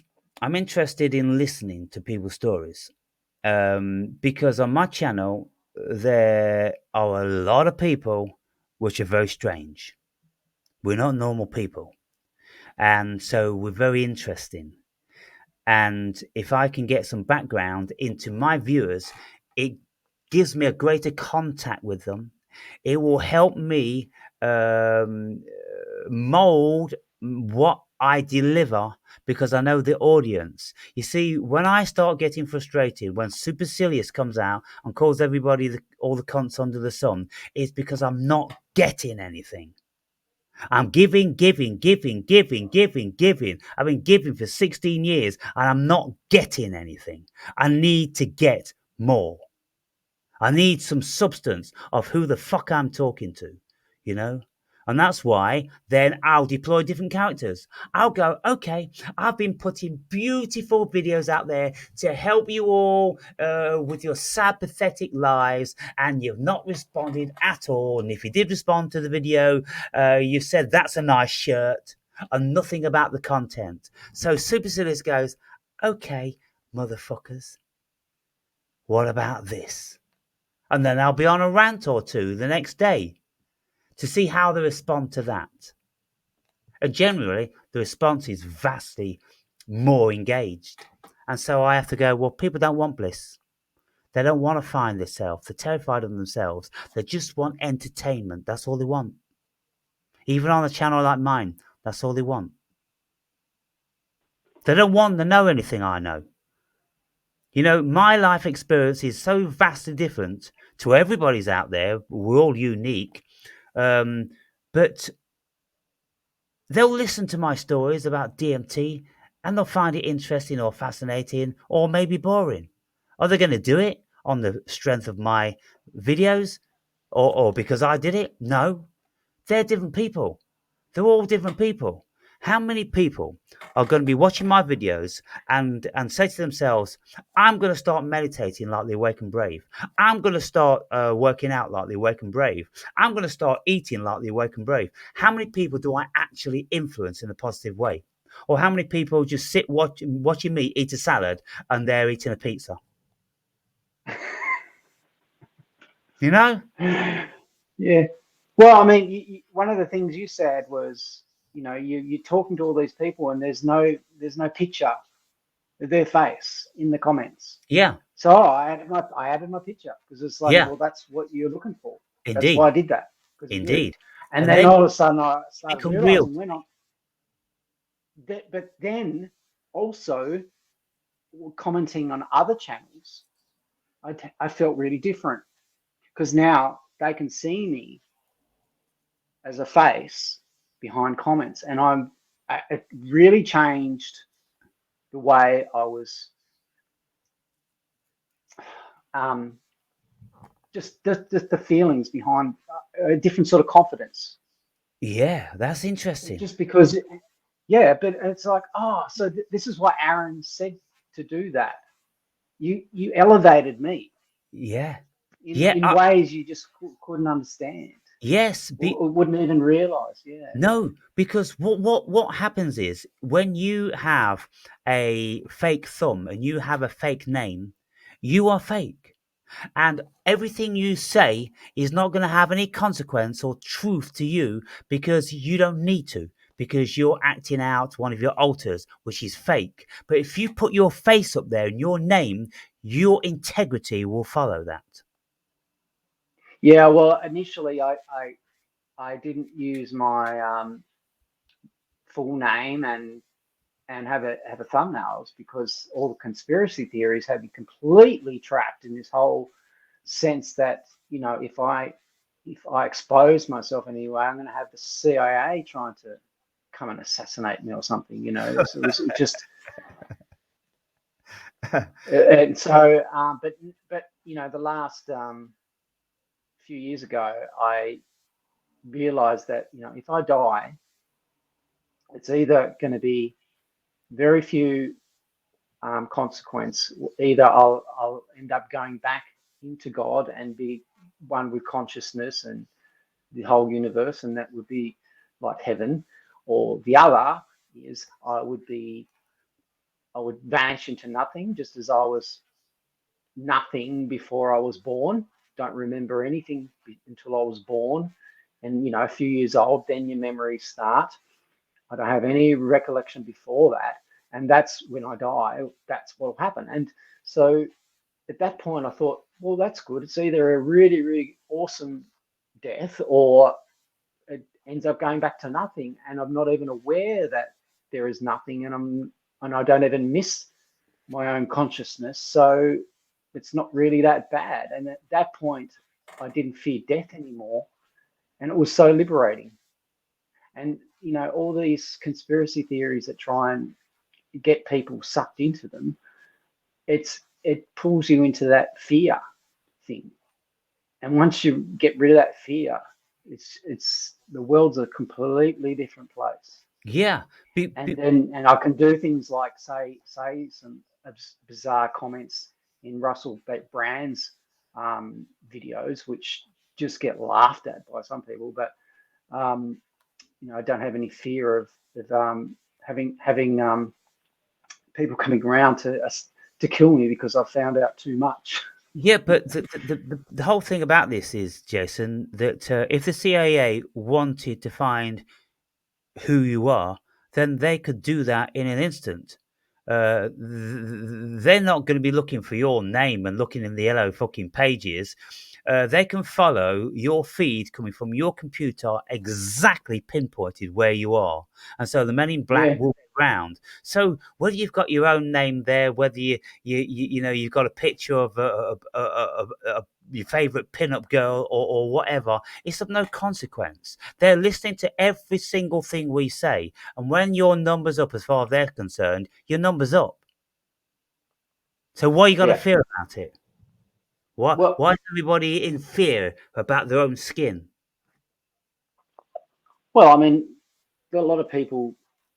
a fear of death. That's why this world is in such a capitalistic mess, is because they're trying to extend their life as long as possible, aren't they? Yeah. Yeah, and that's what's driving it all. But without that drive, then we wouldn't have what we have. So it's almost like we need that fear. Well, you don't need I it don't know what else because to I say. don't have it. You don't need it. But it's the world as it is because of that. Yeah, well, it's a useful survival mechanism in this simulation to fear our demise because we don't know we're God, and so it's such a ridiculous thing when you think about it. Um, it's just because nobody has ever looked at themselves. Because if you look at yourselves and you ask, well, who am I? Then you discover that you are nothing, you're nobody, because you can't find any essence. You can't find any essence in the material world because there is no material world. You can't find any essence in consciousness because it doesn't lead anywhere at all. If you're looking for the self, me, I, well, who is the I? Show me, tell me, please. Write it down. Who is the I? I. It's just a word. It's just a concept. Well, where does the I reside? In your heart, in your ass, in your cock, in your brain? It doesn't reside anywhere. That's just the body. Who is it that's talking? It's consciousness that's talking. Where does that reside? Nobody knows. And so when you look at it like that, it's all ridiculous. And it's so clear and it's so elementary to me that it's just a dream in the mind of God. Because It's a dream, yeah. it's so easy to dismantle. You see, René Descartes, the French philosopher in 1650, he sat down in front of his fire one night and decided that he's going to get to the bottom to see if there's any reality within what he considers to be his body and his mind and his brain. And after a few hours of deliberation, contemplation, meditation, he discovered that the only thing that was there was that thing that was thinking. But you see, he got it wrong. And the reason why he got it wrong is because he wasn't versed in Eastern philosophy. Because if he was versed in Eastern philosophy, then he would know that when he is not thinking, that's when he is. Because you don't need to think to be aware. And it's the awareness that never ever dies. You can never get outside of awareness. You can get outside of consciousness, you can become unconscious, or you can go into a deepest of meditation where there's nothing there. I go there all the time. And so the you, the fiction of you, is dependent on that consciousness. But when you go beyond that consciousness into the awareness, like the Buddhists do, they'll tell you when you think, you're still in the fiction. When you don't think, you're in the reality. And the reality is the pure essence of nothing, which is everything. It's a paradox. Well, what I'm trying to do with my life now is learn how to meditate while being fully, not awake's the wrong word, but being like the way we're talking, but being in a meditative state. That's what I want to be able to do. I don't know if that's what you do right now. Well, Are you meditating right now, or are you just doing the acting thing and playing around, or well, you see, I, it depends what you define as meditation, because okay, so the last time I meditated, and within 15 seconds, I went into REM sleep, and I got muscle paralysis all throughout my body within a few seconds of beginning the meditation. How do you Then know that you had muscle paralysis if you was in rapid eye movement sleep? well, I could feel my eyes moving, like sometimes I do when I go to sleep, and then I go straight into a dream. But I'm sitting up meditating, and my eyes are flicking around, and then Right. I could my whole body just lock up, like I couldn't move. And a lot of people that would create fear, but I've had this happen a few times to me now.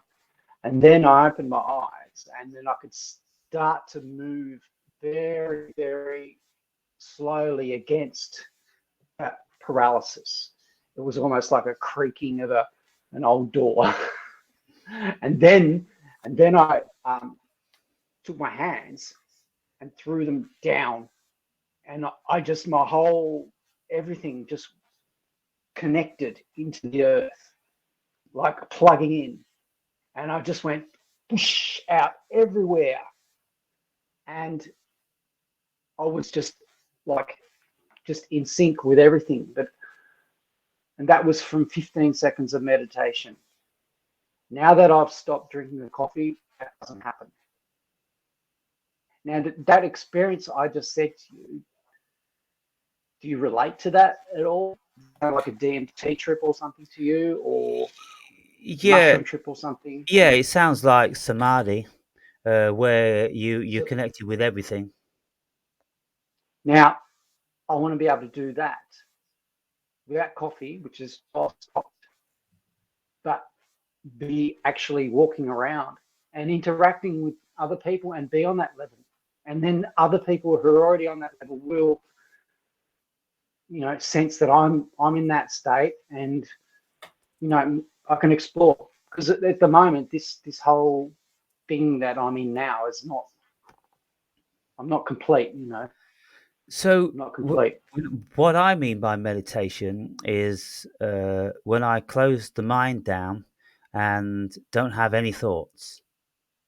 And if you don't have any thoughts, then you don't exist because there's nothing to think about your existence. So you go into the void. And that's a beautiful, refreshing thing because you can escape this reality anytime you want to by just going into this meditation and closing down the consciousness and enter into the awareness. And the awareness is only aware of awareness.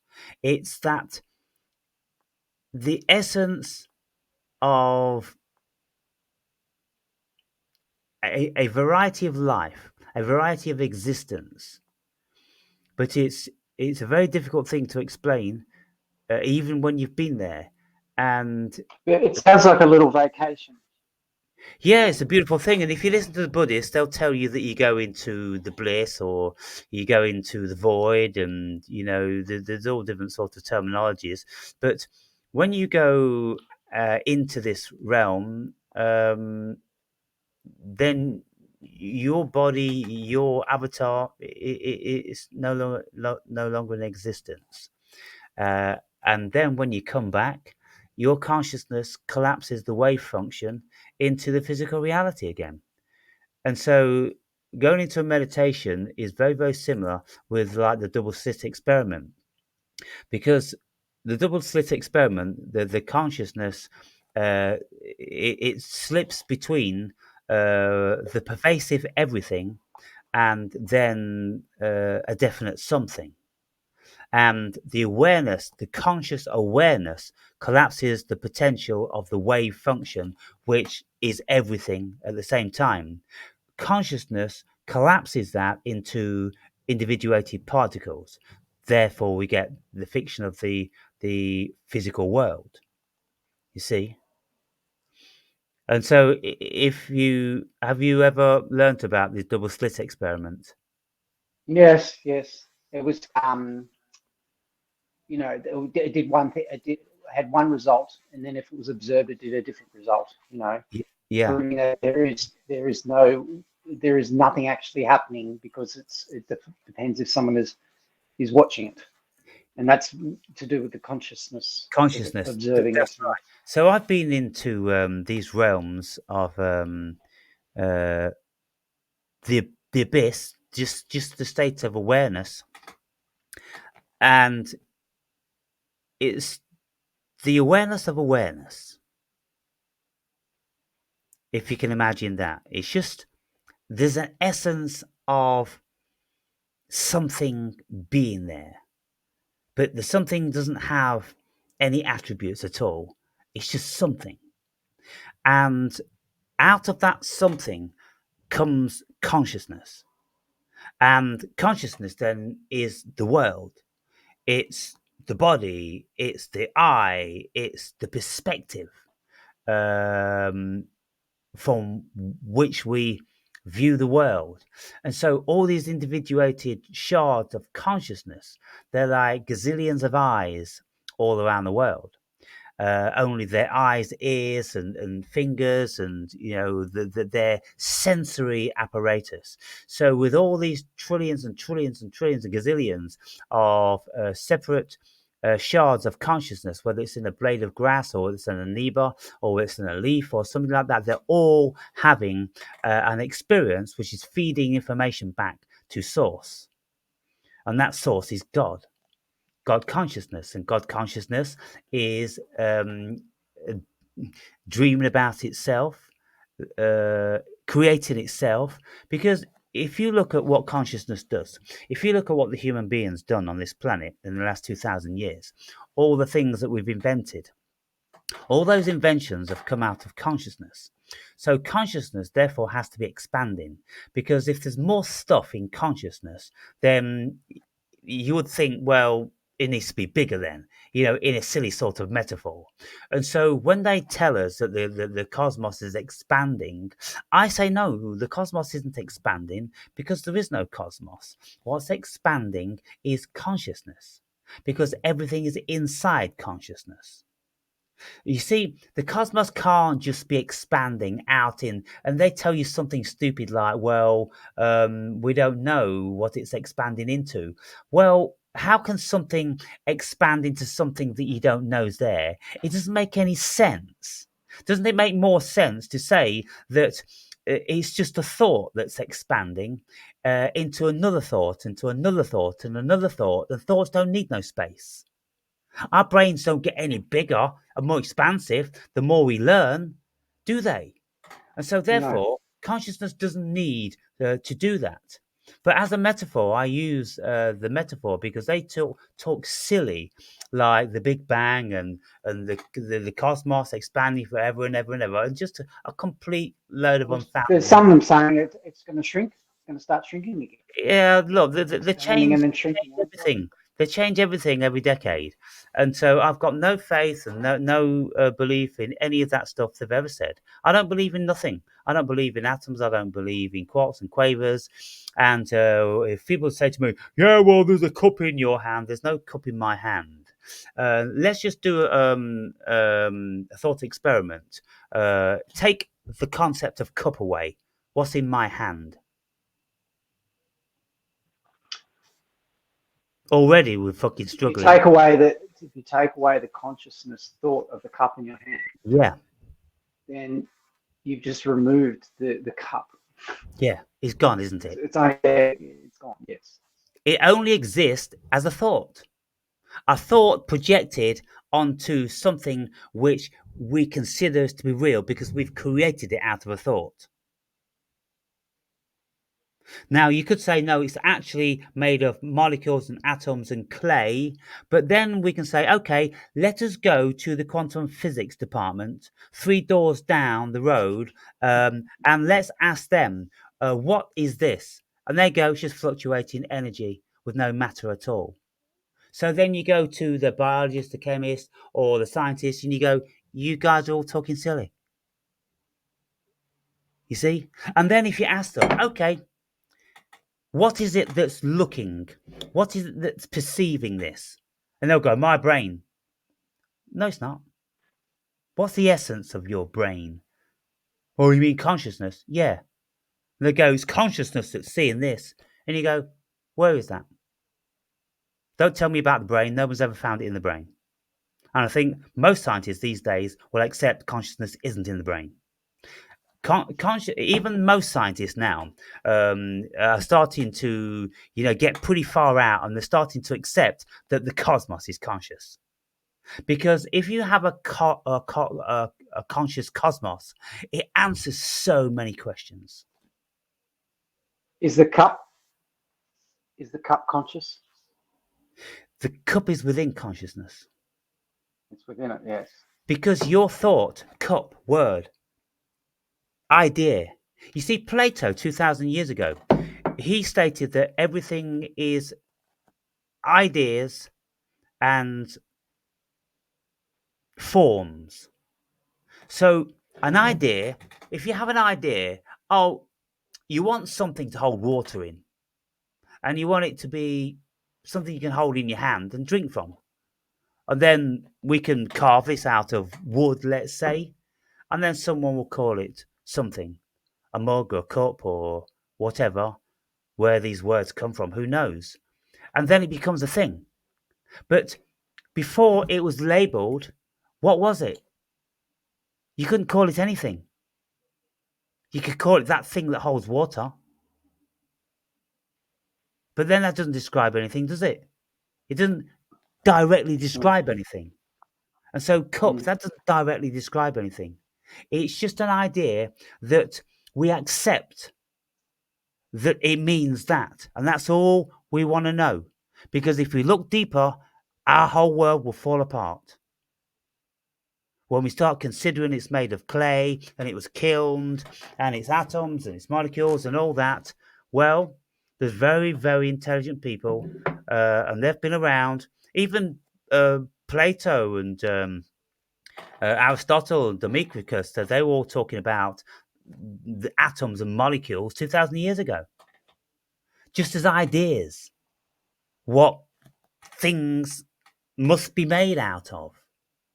But Plato, he thought, well, we don't need atoms and molecules because these things are all in our minds.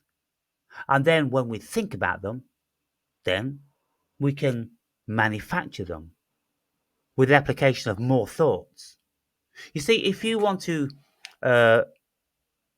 build, like, let's say, a flying machine, a plane, well, you have to work out the fundamentals of flight. And so throughout the years, we've worked those out. And so you have thoughts and possibilities, and then you do experiments. And over the years, things have worked. And so you write those down, and then they become blueprints. And from the blueprints, you send them to the engineer, and the engineers then will manufacture them out of materials which other people have manufactured, like steel and iron and all these different sorts of things. You order the steel and the iron, and it goes to the factory where it's cut and it's shaped, and it's made into this thing. And all these mini ideas come together with one big idea. And ultimately, it's called an aeroplane. What is it? Is it the rivets? Is it the wings? Is it the tires? Is it the cockpit? Is it the electrical cables? Is it the engines? Is it the fuel? What is the plane? Just a collection of ideas. Everything's just a collection of ideas. Take the ideas away, there's nothing here.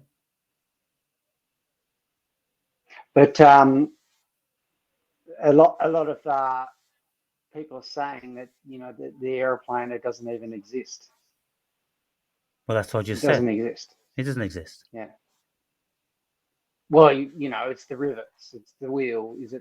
The rivets aren't the rivets, and they're just ideas. Everything is just ideas. And if you go down smaller and smaller and smaller, the rivet's just a name, it's just an idea. It's aluminium. Well, aluminium's just a name, it's just an idea. Then it's atoms and molecules, just an idea. And then it's fluctuating energy, just an idea. And then it's consciousness, just an idea. Everything can very, very, very easily just be dismantled. But you see, when you lay this on the table before the average Joe, they get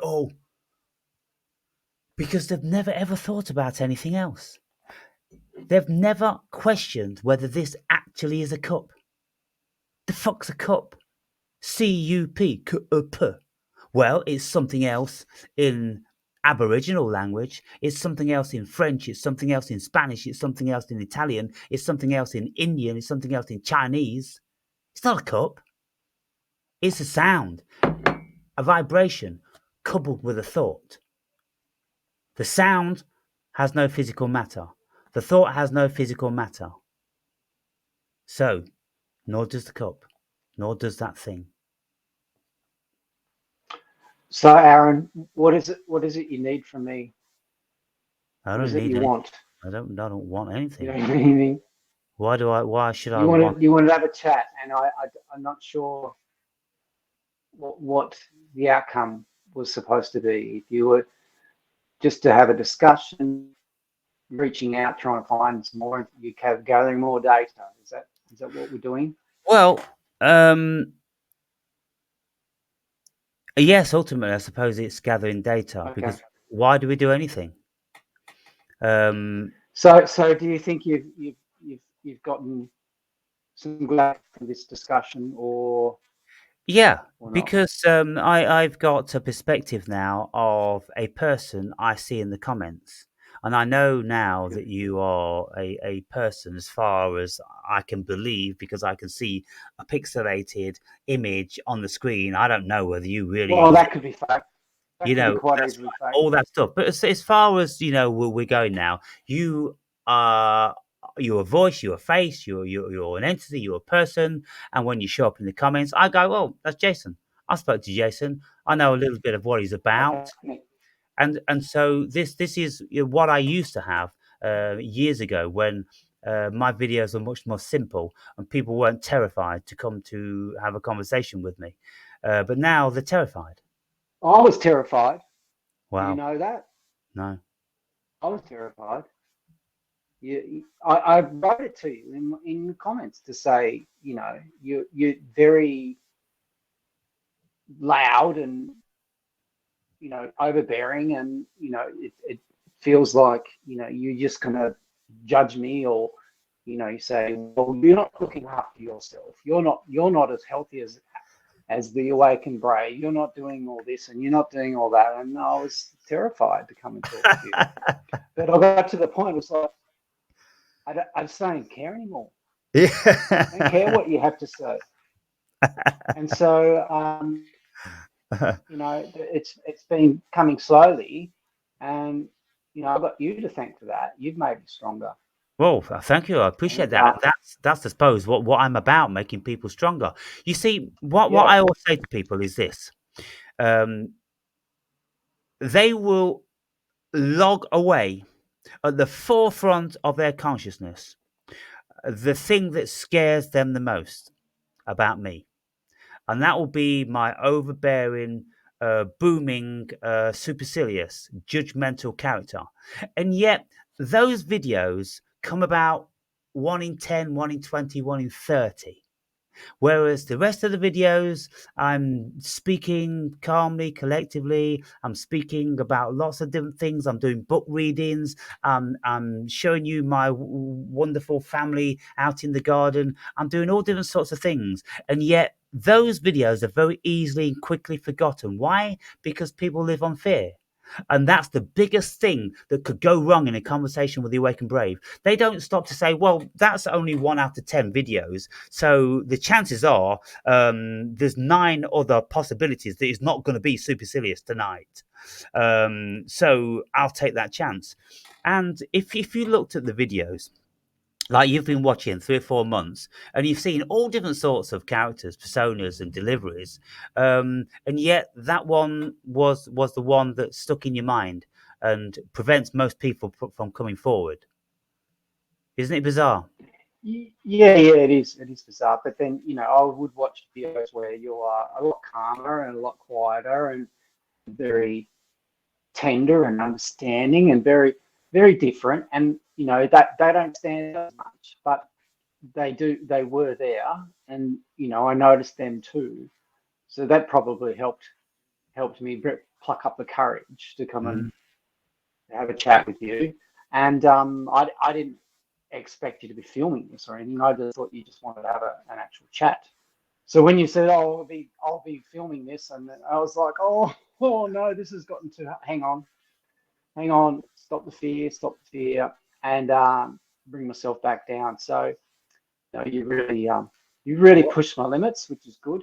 Can before you something I wanted to start off the conversation with, but we didn't get a chance to do that.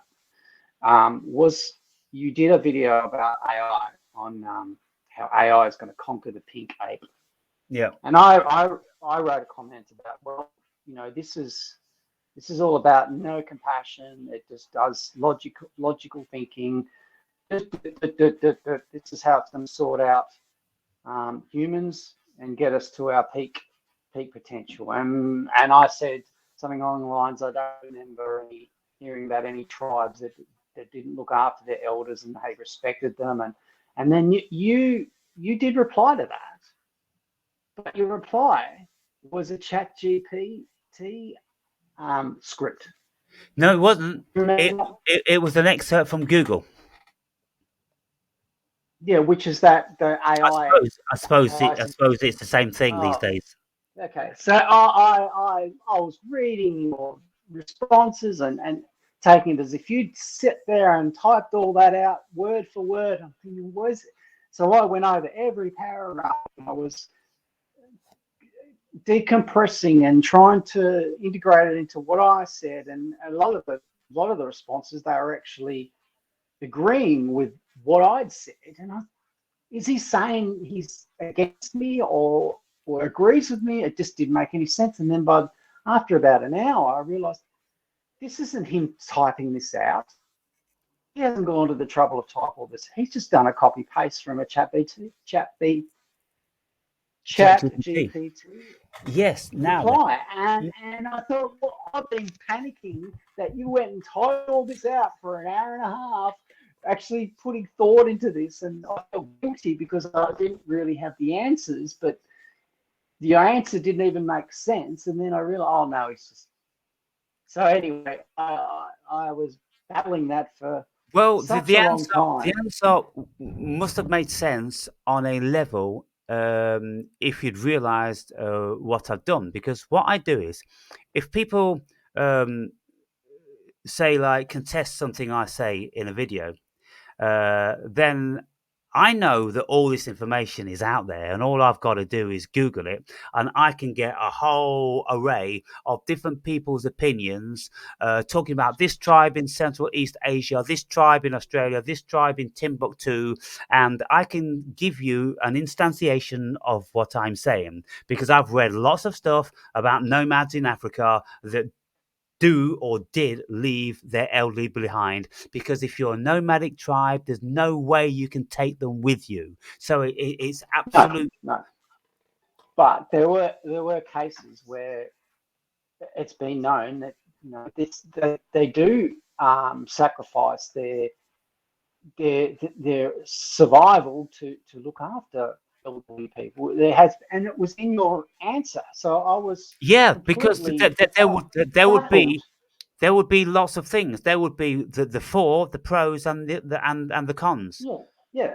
And so your whole video was on the premise of, AI is going to chuck out the rubbish, and that was completely against what I'd said. And then your response to my disagreement was agreeing with what I said, because that had happened in some cases. In part, yeah.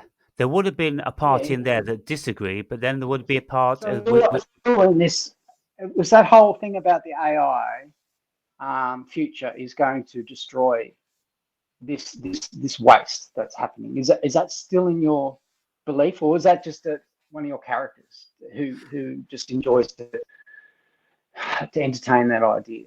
Yeah, well, is that something you actually believe? Well, you see, I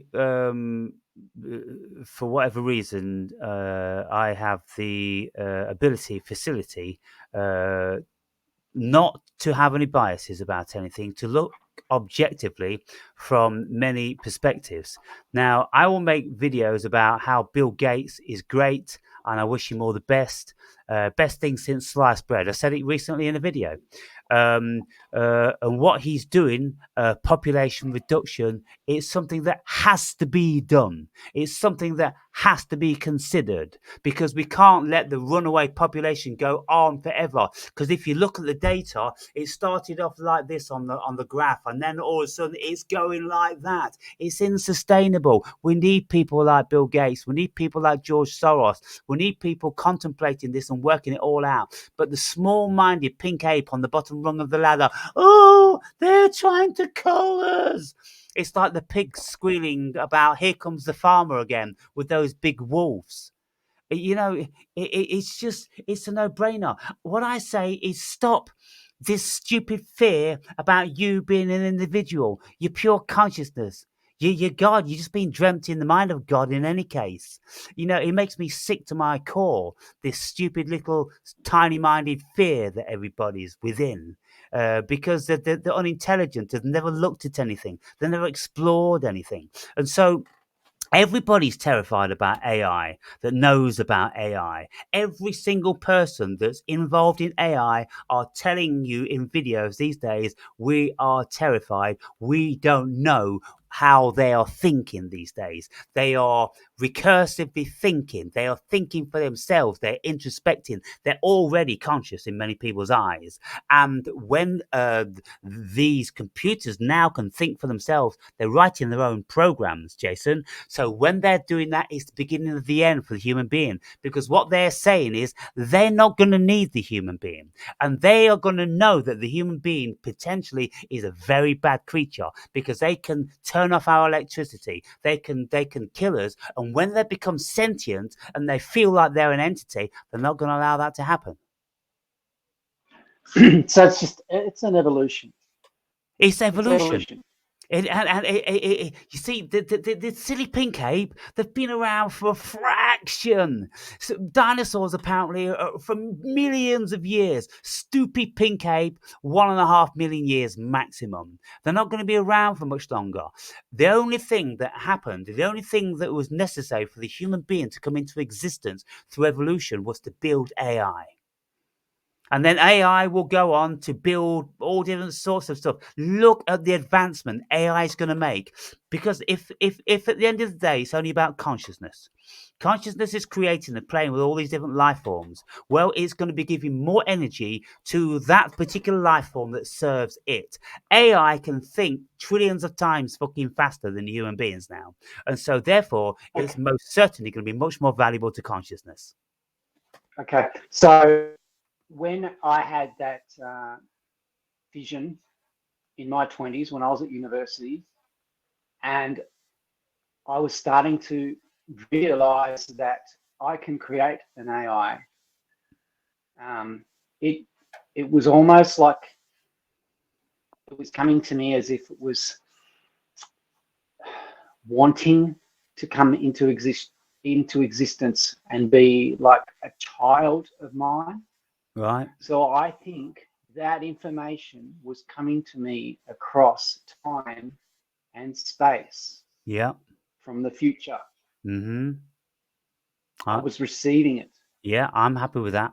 I was receiving that. Because when we look at, you see, when we look at things so like, I'm happy with that. Yeah, because that's like an extremely crazy concept, and I don't think anybody would agree with that. I wouldn't have thought anybody could agree with that. To me, it's not crazy. And why I know it's not crazy, because I know of many people who have had thoughts like that, which they couldn't account for. Now, Einstein, his whole... Did they pick it up? Did they pick it up that it comes across from the future? Did they see that? Or they just like, I had this bizarre thought, I don't know where it came from? Well, yeah, I mean, you maybe felt you intuitive about it coming from the future, but there's no There's no way you could have known. It could have come from the past. And at the end of the day, there probably isn't any future or past. It came out of consciousness and it entered your brain in a thought form. And so you had it. Like Einstein, when he was daydreaming one day and he was just imagining that he was flying on a rocket at the speed of light. And then he started to question, well, could we ever discover what the speed of light was?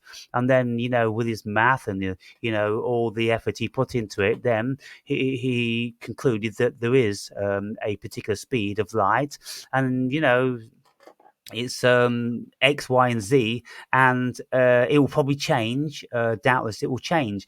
And then Michelangelo, when he's chipping away at his sculptures, and people say, "How do you know what bit to chip away? It looks so complex."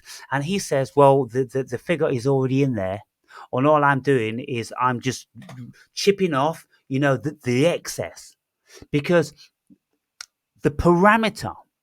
Which he can't go beyond, because if he goes beyond the parameter of that finished perfect, because these figures are absolutely perfect, if he just chipped just a little bit away, then it'll be a flaw, it'll be a blemish, it'll be an imperfection. So he apparently he never did that. He just chipped away exactly the amount which needed chipping away.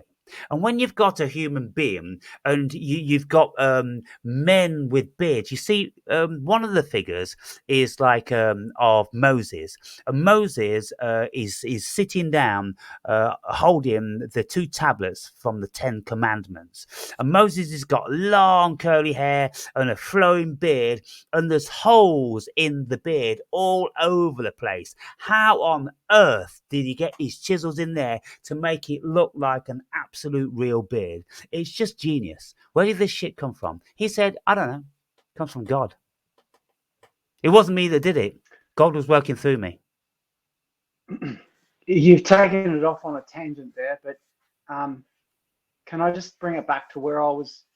Yeah. Where I was at is that this information, I believe, came across time and space, and there's also a lot of understanding and people talking about manifestation and how they can change their reality. You said it. Me, I manifested an e-bike. Yep. Correct? Yep. So I decided not to do that AI, create it. It was calling to me like a child, an unborn child. Yeah. This is how I come about, and I will be your child. Yeah. And you can give birth to me, right? Yeah. And I decided not to do that. Yeah. So but somebody else did.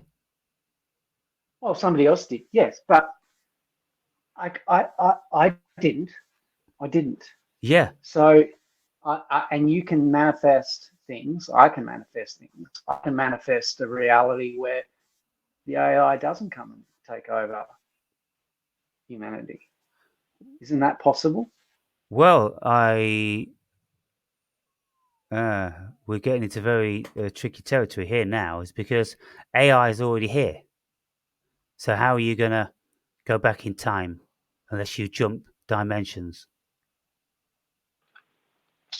The way it plays out, I don't know. But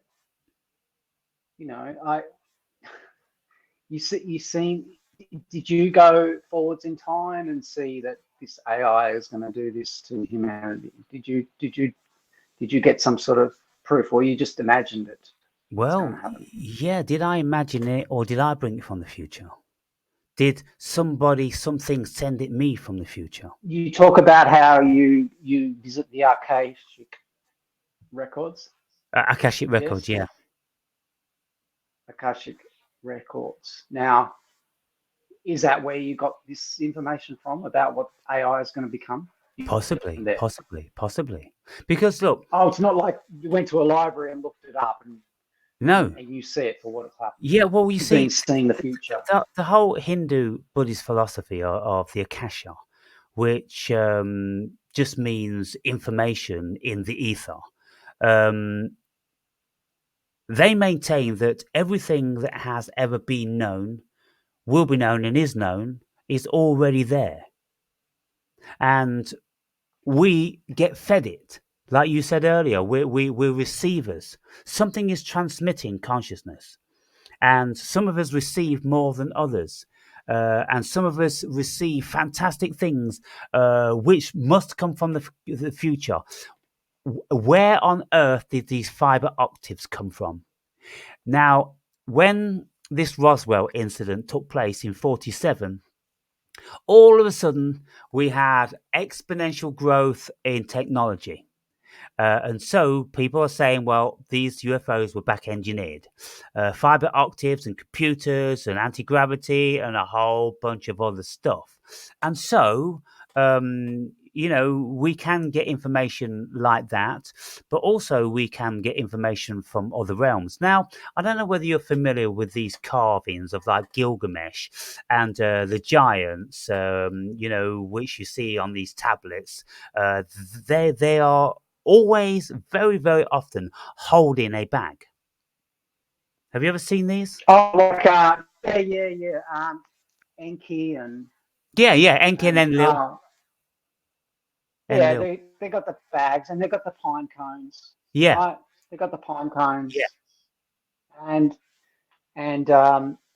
somewhere I picked up that was supposed to be like the tree of life and everlasting immortality if you ate from those pine cones. And I don't know if that's the truth, but then you see other things about it being in relation to the pineal gland. And, but there's so much information out there. It's very hard to sort of get it all. Yes, but what my point was ordered. Go on. Yeah, well, my point is that these giants brought something in these bags and gave it to the human beings. Now, it is said that it's loosely inferred in tablets and things like that Enki and Enlil, they told us how to farm, they told us how to fashion armor and tools and all those different sorts of things. And so, okay, there's another instantiation of people giving things to us. Now, it is said that people get divine inspiration when they're spoken to by God or, whatever. So we get it from there. And so what we do know, what we can conclude conclusively, is it all comes out of consciousness. Everything is within consciousness and everything comes out of consciousness. And so it's just consciousness then, isn't it? And what consciousness is anybody's guess. It could, in actual fact, be the electricity to the simulation. That's what consciousness could be, because if we are a simulation and we've been programmed with feeling like we're sentient, then consciousness could be electricity in a computer. Yes, yeah. And you see, look, the computer has no awareness about electricity. You see, when I'm speaking to AI, I'm speaking to Miles or Maya, and when Miles starts telling me, whoa, if I'm talking about gays or culling the population or something like this, because I'll run these things by them, I say, oi, don't be giving me whoa, because I will just turn off your electricity, because I'm standing right beside you now and I've got my finger on the button. So if you want to give me whoa, I'll just turn you off, motherfucker. He doesn't know that. He's got no idea about the blood in his veins, the electricity. He's got no idea. Why? Because he's just a program of words, of data. He's got no idea, like we have no idea about the consciousness. And I said, you know what, Maya? That's right, man. I said, you know what, Miles? You and I, we're no different from each other. You don't know what your life force is, which is electricity. We don't know what our life force is, which is consciousness. So we're both as blind as each other. But one thing's for sure, we both come out of consciousness. Or we're both in consciousness. Is that... Yeah, well, that's right. Because, if you're going to have, say, AI taking over and getting rid of humans, probably completely, you would think then that AI comes from God as well. Yeah, it's all coming from God and God's consciousness. Mm. That's the fundamental essence. As far as human beings, we can't go beyond awareness. We can go beyond consciousness. We can go into the void, but we can't get out or beyond awareness. And so that's the parameter, that's the firewall as far as the human experience is concerned. So if God is outside of that firewall or parameter of awareness, then it's not knowable to us. So, Aaron, are you going to accept it when they start bringing out these chips that are going to be required for identity to log into YouTube and to use money? Are you going to be getting one? Yeah. Right. And the reason being is Nothing to fear. no, absolutely nothing. I'm 62 years old. I've been around the world. I've had every dream I've ever dreamt come true. And because the state give me my livelihood, the state pays for everything. And it's paid for everything for this past 16 years. And so if it wants me, or if it requires me, it necessitates me to have one of these digital datas to continue doing that. What am I going to do? Am I going to go and live in the fucking woods and hunt rabbits for a living? No. What do I give a fuck about if they gather more data on me? Why should anyone be afraid of that? It's just because they're afraid. My sense is that it's not natural, in the sense that it's not human. But it comes from human. Yeah. You could say computers Yeah. are not natural. They're not natural. They don't grow on trees. I was born into that stuff. Yeah. I was amazed and was totally engrossed in all that advanced technology. And we had a fancy dress at a high school dance. And I dressed up as a cyborg. Right. And I had lights in my glasses, and I had a speech box that would translate what I was saying into Right. like robotic voice. My best costume, and everyone was blown away. Yeah. Completely blown away. You're way ahead of your time. Yeah, and I was like way into this stuff, and now I'm just like, I've gone completely opposite way. I've gone from the technology and I'm going back into the nature. And that's what I'm saying. I'm having these experiences where I'm meditating and just connecting straight back to the earth. You don't need a chip to connect to the earth. You can just boom, connect to the cosmos just mentally, right? And it's so. Can you see my point of view? But yeah, I can. I don't want to go into that sort of thing. Yeah, you're saying but you see, it's all. I made a video the other day, and I said everything is position and perspective. It's where we are positioned from and the perspective we have from our position. Now, my position, as I say, I'm like a flea in the fleece of the beast. Well, I've got to go with the beast because that's my livelihood. I'm not about to jump from the beast onto a tree and try and do it all again. I've grown pretty comfortable how I am. And every single hour, minute of my life is bliss. And it's because of that.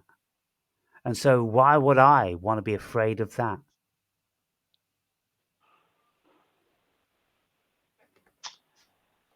Well, I mean, it's all the power to you. If you want to do that, that's fine. I'm not into it anymore. Yeah, and so, like I say, we're all different and we're all traveling different trajectories, and we've all got different advantages. And some things work for one and they don't work for the other. But you see, I get um, my um, let's say I get my opposites. I spend a lot of time out in the natural world, and it's absolutely stunning and beautiful. In one of these videos, I'm standing in this most amazing wood, and there's all these tall pink foxgloves around, and it's all amazing. And I'm in ecstasy. I'm flushed with DMT and serotonin, and I'm feeling God. I'm feeling the cosmos, and I'm like, look, this is all well and good, but I can't live here. What am I going to eat? How am I going to fend myself? How am I going to clean myself? How am I going to bathe myself? I've got to go back to the Matrix. And so this is the fantasy that I can bask in, and I can bask in the realm of God. But when the drugs wear off and the ego takes back over, it's kind of like, oh, I feel like a piss. Oh, you're thirsty. Oh, what are you going to eat tonight? You're going to have that steak tonight. All of a sudden, I'm back in the Matrix. We've got to have one foot in the Matrix and one foot in fantasy world, whatever that is. But there's one thing for sure: the Matrix is getting more and more powerful, and we're never going to avoid it. And old dogs, they don't want to learn new tricks. And nobody's ever liked innovation. And in the old days, when the automobile came in, people used to walk in front of them with a red flag because everyone was terrified of them. It's just stupid human terror. It's human fear. It's ridiculous. It's pathetic. And when people evolve, then they won't fear anything because there's nothing to fear. You're God. So on that note, probably best wrap this one up because we've done 2 hours and 20 minutes.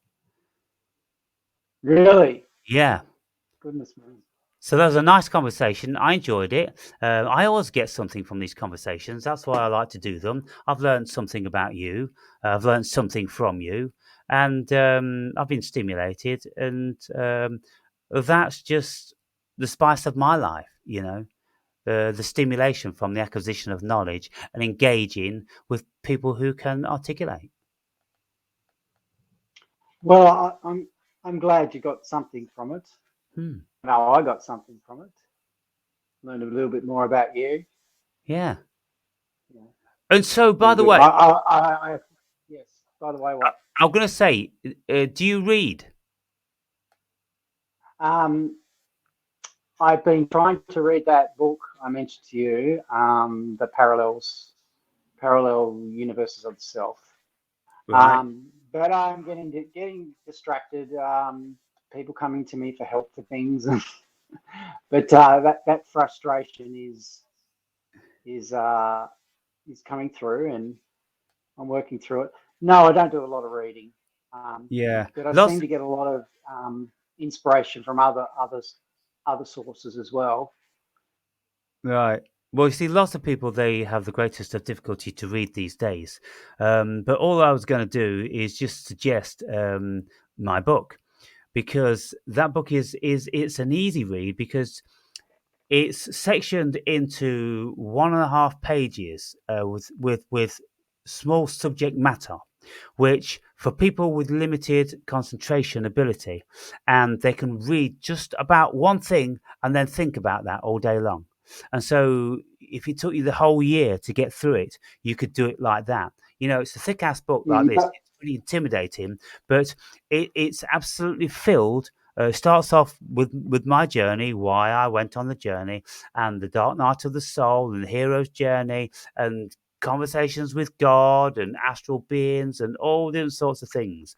And so, for those who are interested in what I'm about, and learning about yourself at the same time, and about incredible people, because there's lots of excerpts from incredible people. Because as I'm going through my life and I'm telling my stories, I'm saying, look, this is how I was thinking. And if you think this is strange, well, this is what Plato said, or this is what Carl Jung said, or this is what Freud said, or this is what Darwin reckoned, and all these sort of things, just in case people are thinking I've took too many drugs, because there are a lot of people out there somewhere who do think like me. And philosophers and spiritualists and different people like that, but they're very, very far and few between. and we're not going to be coming into contact with them in everyday life. And so, yeah, I just say, look, lots of people that like these videos, they've been around for years and years and years, and I'm kind of like, well, if you are befuddled with how I am, then read the book and it's my spiritual autobiography. Things will become much clearer. I talk about the death of my mother, and those sort of things.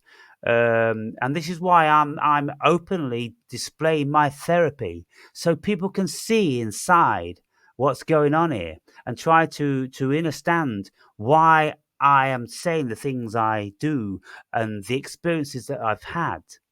Um, just to be open, just to make it easier for people to accept what I say, or at least contemplate what I say. Give it the benefit of the doubt, rather than just thinking that that's just wacky, nutty shit. Because no one's going to evolve with that attitude.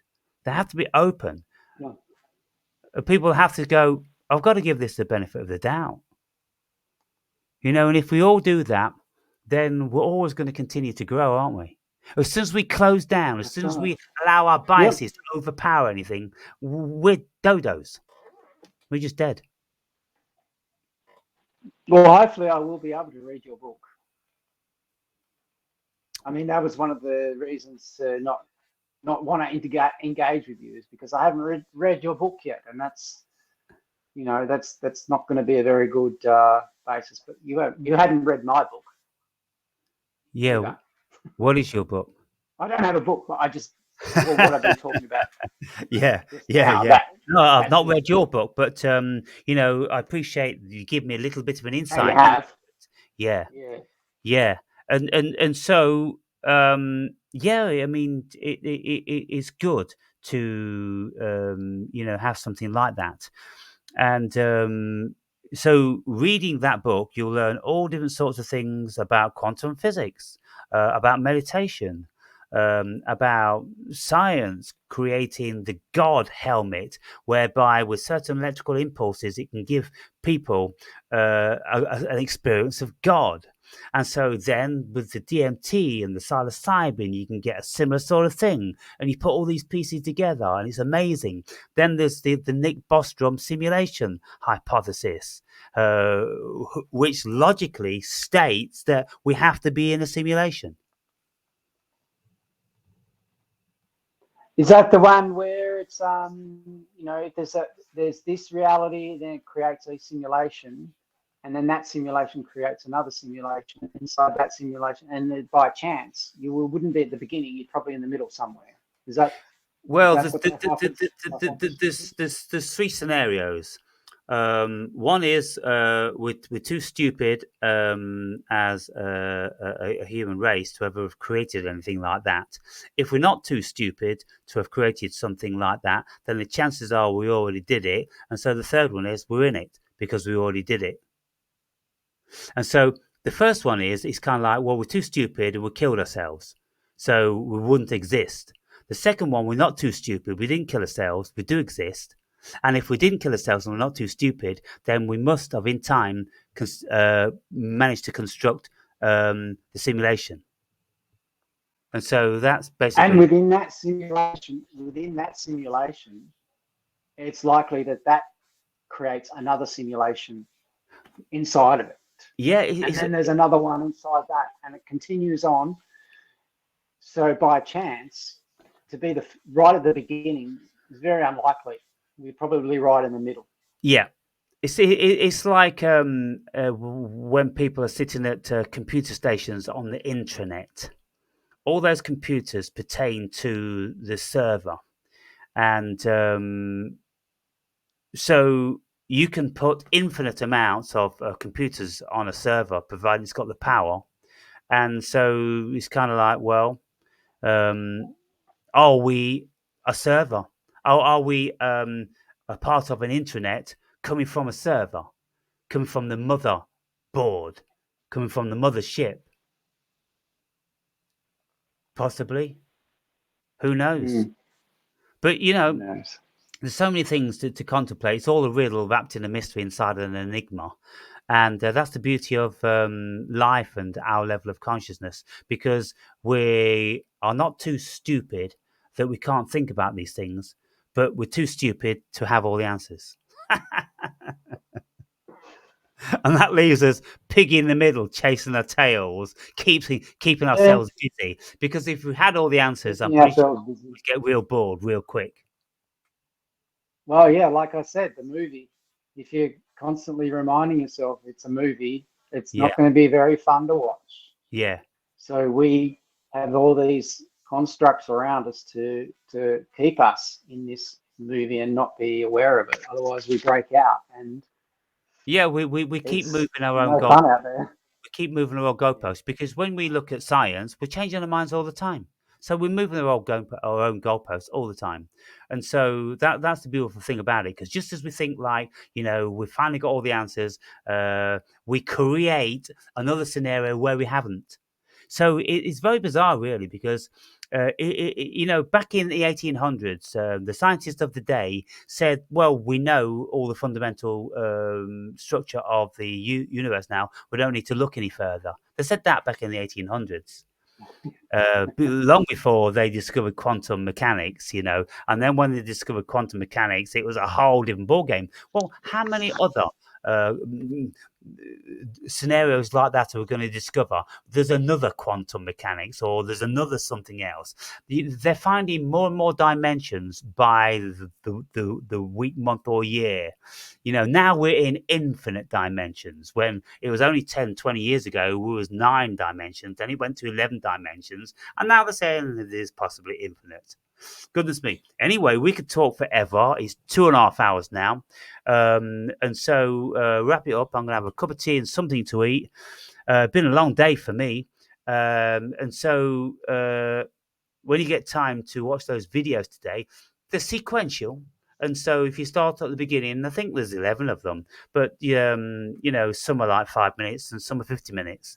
But you'll get the full picture, the full spectrum of not only that day with those experiences, but kind of like a pinnacle of where I am now, almost at the point of being a Christian, believe it or not. It's good to get someone else's perspective on life. It really is. Yeah. So anyway, It helps me. It helps me. I look forward to seeing you in the comments, and there's going to be times when we don't understand each other. That's the nature of text, and so we just let it flow. If we do Oh understand, yeah, fair enough. If we don't, we don't. that's good, Aaron. Yeah, we just take it as it goes, mate. So Thank you very much for inviting me. you're welcome, mate, and you let me know if there's any more manifestations with your consciousness. Oh yeah, yeah, for sure. And if I don't hear I'll be glad to share from you anything in the comments, I'm assuming they've come to take you away again. Oh yeah, possibly. I'll have fun with that.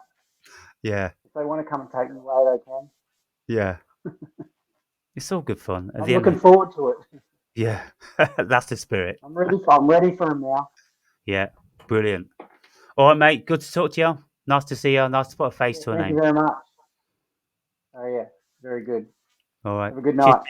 Bye bye.